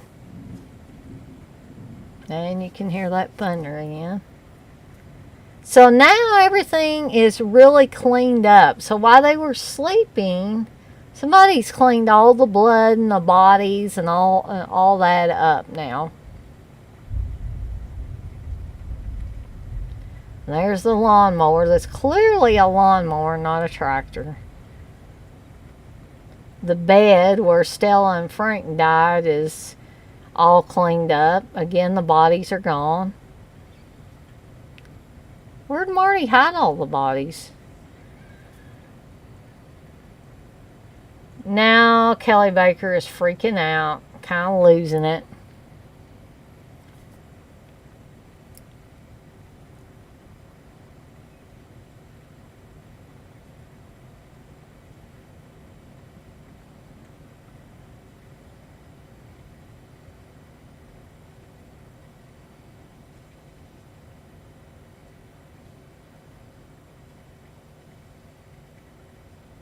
Uh-oh. Marty's getting the Joker mask again. Okay, so now it's light. And perhaps they think everything is okay now because they have in their head that when it gets to noon, Marty won't hurt them because it ends at noon. And Darren asked about that, and as far as I know, that's never been something that is, at least me growing up, I never heard that in the United States ever. You know, nobody in the United States, I've never heard them mention that April Fool's Day ends at noon.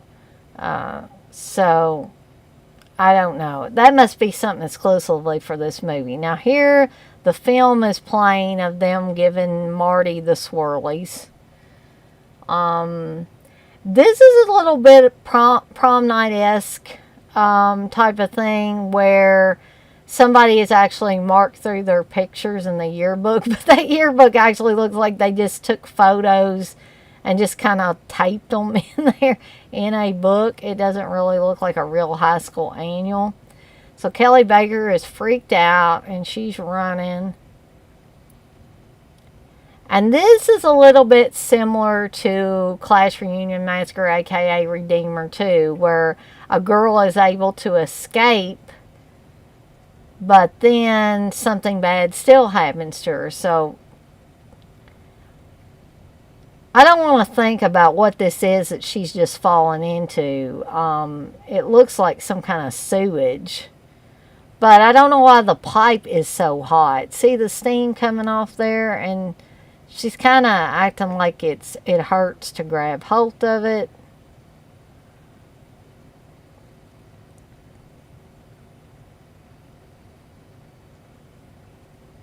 And it looks like shit, balls of shit all over her. It's gross.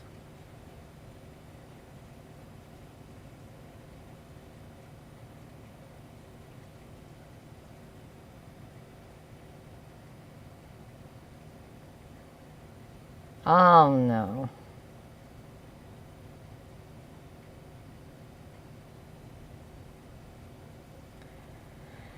So Kelly Baker's toast now. So now it's well, here's another commercial. I don't need to see that guy's mouth really, but some guy in a yellow sweater. This is for Carvana, I think.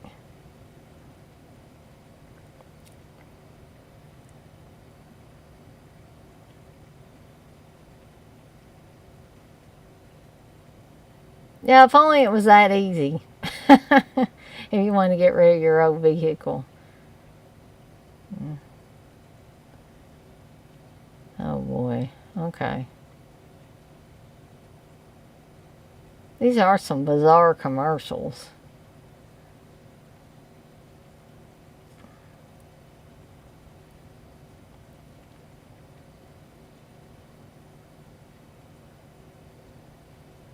It seems like the longer this movie goes on, the more commercials you have. Because this is like the third commercial we've got.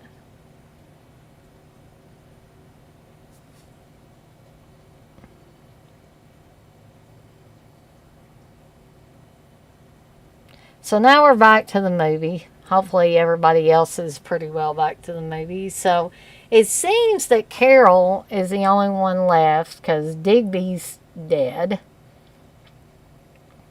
That looks like a Friday the 13th type of kill there where he's on the back of a door.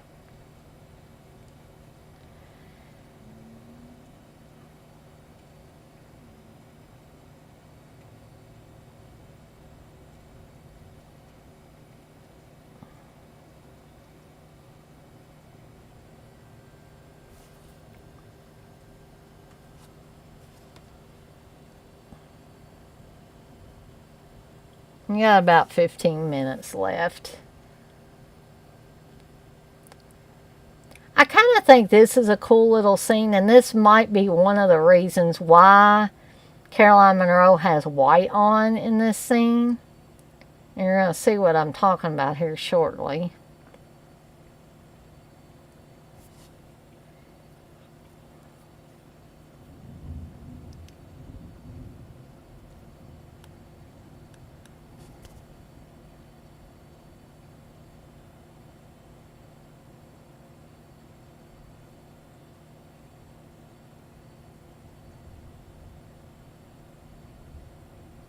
Again, though, this scene is kind of dark, but here comes the blood that's going to overflow in the toilet. Not a good thing to do, Carol, because you're just going to make it overflow. But as you can see, the contrast between her white outfit and that bright blood. Now, they might not have did that on purpose, but it's possible.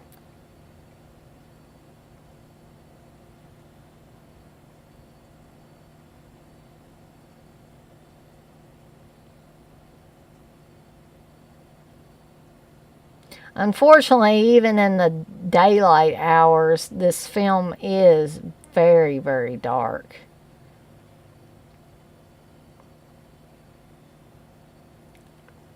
And it's been a while since I watched my Vestron release, so I can't remember if it's any better or not. Ugh. Sorry, guys. I think me not sleeping at all last night is kind of catching up to me now. And there is Susan. That's kind of a Friday the 13th reveal as well.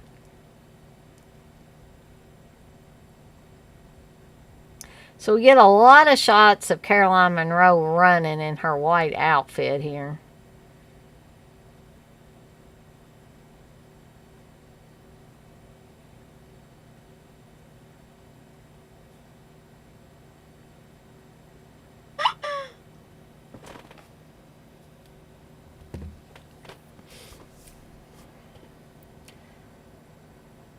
So didn't some hands already come through this picture? So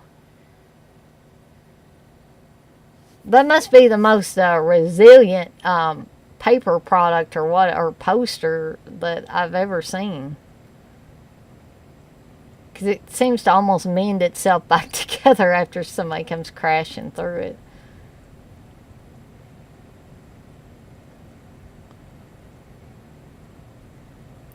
So these, I think these are creepy shots. They're dark shots, but creepy shots of Marty in the Joker mask with the bat, and he's slapping the bat against his hand.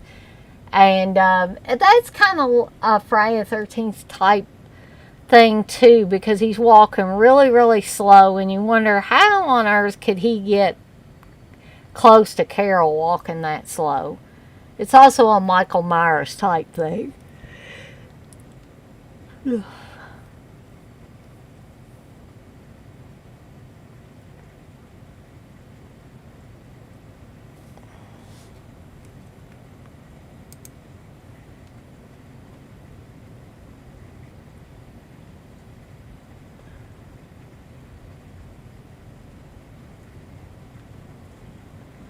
Darren, you say the look of the killer in this is badass. Reminds me of the house on Sorority Row. Exactly. Johnny said, by the way, I watched the stream last week. I did enter the Face of Horror thing, but I did it later after you brought it up. I doubt I'll get in. I'm more the face of shitty 80s action. Oh, John. I don't think that's so. You said, but I'll take the money and trip and Kane Hodder meeting, huh? Yeah. Awesome. Darren, you say, how does this rank in people's slasher list? Top 20 for me. Oh, yeah, it would definitely have to be in the top 20 at least for me. John, you say, I'd say it's top 20, 25 for sure, Darren. It's pretty solid. And John, you say, it's better than The Forest and Scream 1981. I agree, John. And Darren, you say, nice, John.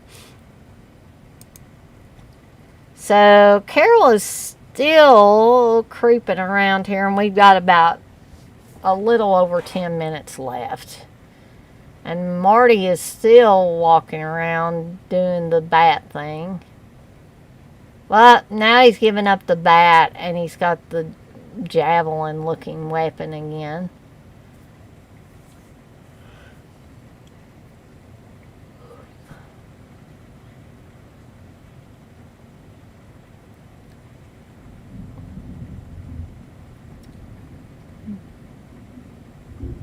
Pretty loud rumble of thunder there. I'm sure you guys can hear that.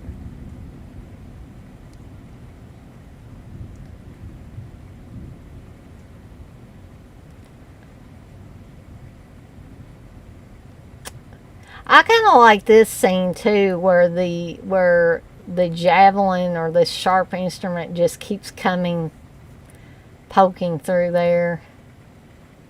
But then when she goes around to the back side of it, there's no Marty.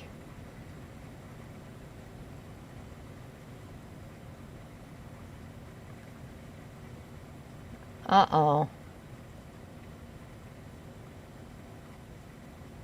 But I will say Caroline Munro is very resourceful here.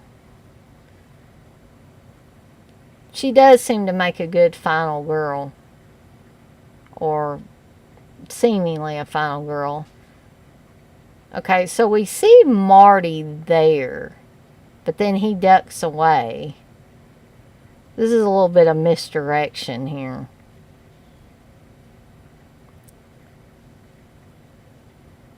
So she sees a shadow and oh no, she killed Skip.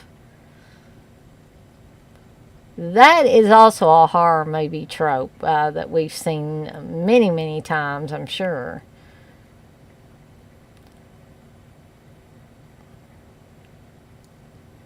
All of this is pretty much standard slasher movie stuff, but I agree with you guys that this movie is still solid.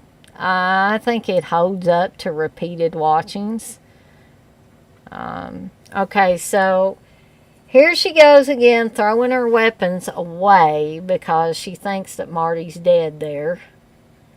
And it is 12 o'clock. And to be honest, Aaron, I think they just put that in there to have an excuse for the final girl to think that things were over. Not because it's anything real. But anybody feel free to prove me wrong on that.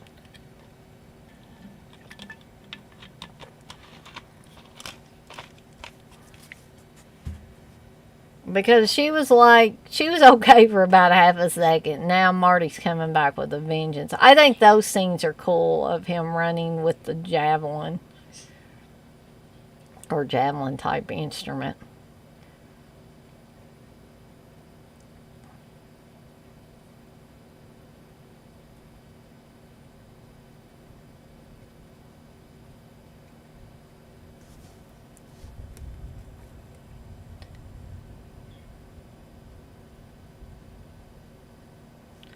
We got about 7 minutes left. This is very decently paced, I think. Not really any slow parts in it. It runs about 90 minutes.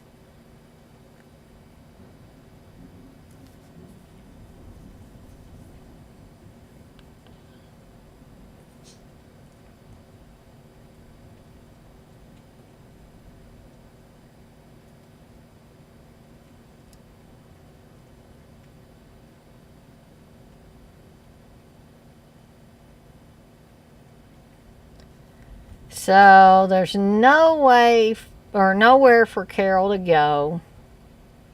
Marty's got her cornered.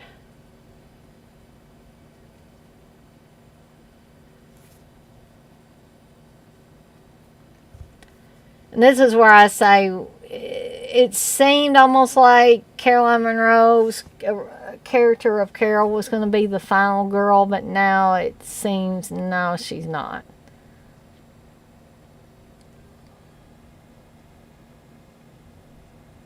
And then we're coming up on one of the first twists of the movie. So Marty thinks he's got his revenge.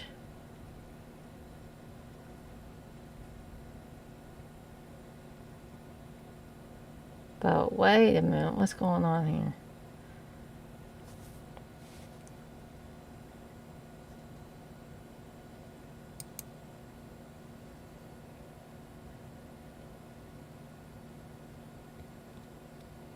Darren, you said there's a commentary track on the UK Arrow release where the director kind of gets RC with Justin Kurzweil. Oh, really? Because I think that might be the release I have, and I can't remember if I've listened to it all. The director thought this was an original idea. Darren, you said, I'm at the end. I love the ending to this with the dream sequence. Yeah, me too. And I like these, where things are not what they seem and you get more than one twist. So here's the first twist of Marty thinks he's got his revenge, but it seems like the people he's killed have come back from the dead to get their revenge on him.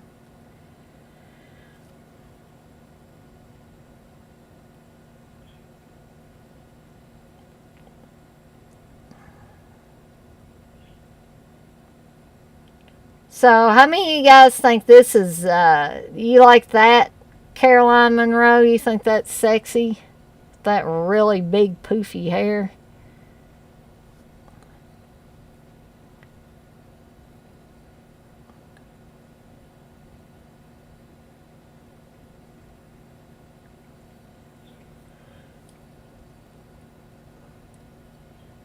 So he's starting to think he may have gotten away. Kelly Baker's hair is also pretty wild in this.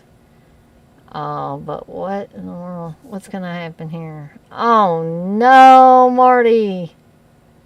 That's almost like a zombie scene. So then here's the next twist. It turns out that Marty's been in the hospital all this time.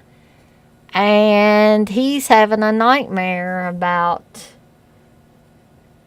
the people that played the prank on him. So the whole movie pretty much has been, everything after the actual prank has been Marty's nightmare. And then we're going to have a third twist coming up here, which I think is great too. But again, none of this stuff is really original ideas. We've seen it before in other movies. So the doctor is wondering why there's buzzing coming from Marty's room. And it looks like the nurse is doing something to Marty, and you can hear Marty screaming and yelling. I think this final shot coming up here is a creepy shot, and also very reminiscent of Friday the 13th stuff. For instance, Friday 5, which would come later, or maybe around the same time as this. Probably around the same time. So it turns out that was not the nurse, that was Marty in the nurse's outfit. And then we get this really cool shot of Marty pulling his skin off, which I think is awesome and also very, very creepy.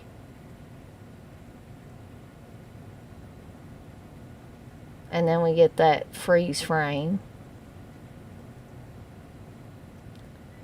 And then we are soon going to go. There's the credits. So while those are running, I'm going to switch back here. Darren, you say, then the hospital seemed very cool. Yes, I agree. Yes, Darren, Caroline Monroe does look good now for a 70-year-old. She's got a little bit, not a lot of weight on her, but a little bit more weight. But man, she still looks good, and that's a woman's viewpoint on that.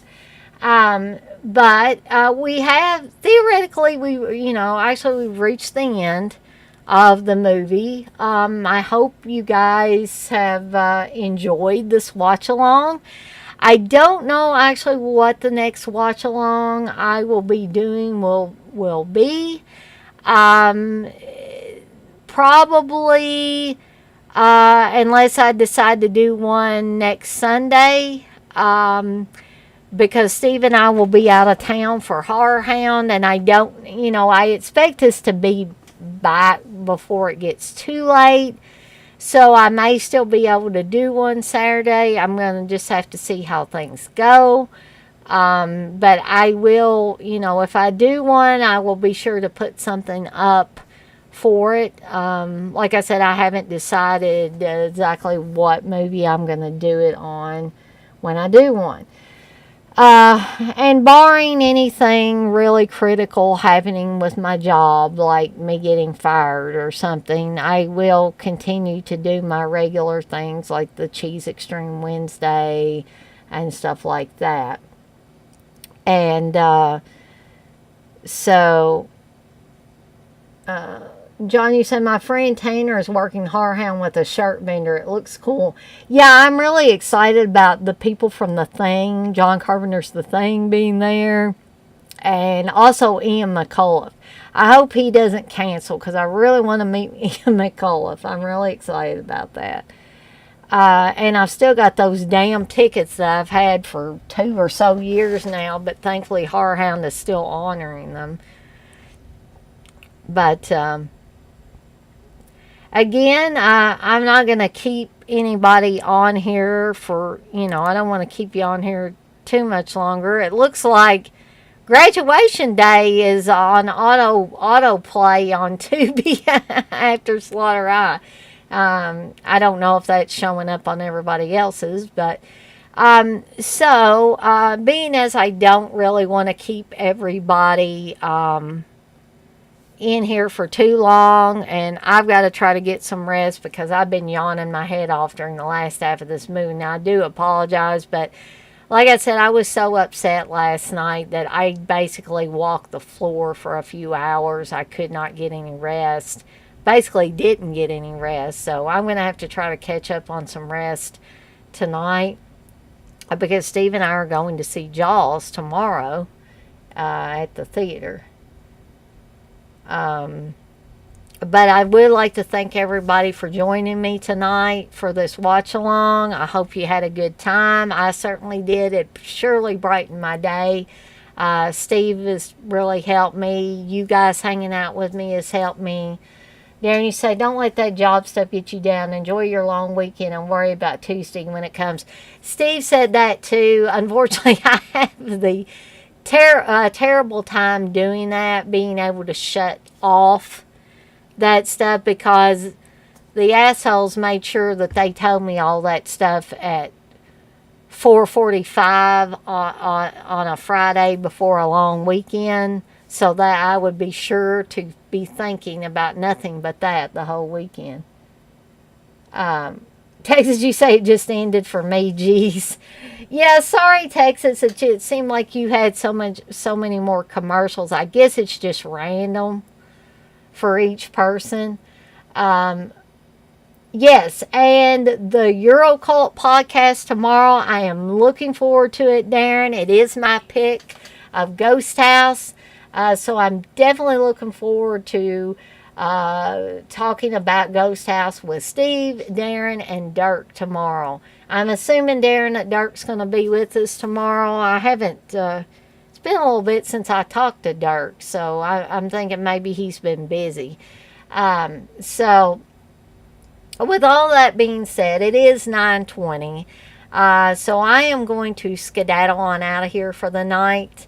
Try to get some rest. I've got some chicken tortilla soup left from the Mexican restaurant. I think I'm gonna eat a little bit of that. Try to get relaxed. Try to get some rest so I'll feel good for this movie tomorrow. All right, cool. Dirk's gonna be there. You have a good one too, John. And with all of that being said, I am going to get out of here, and I will see everyone on the flip side. Y'all have a good night, guys. Bye-bye.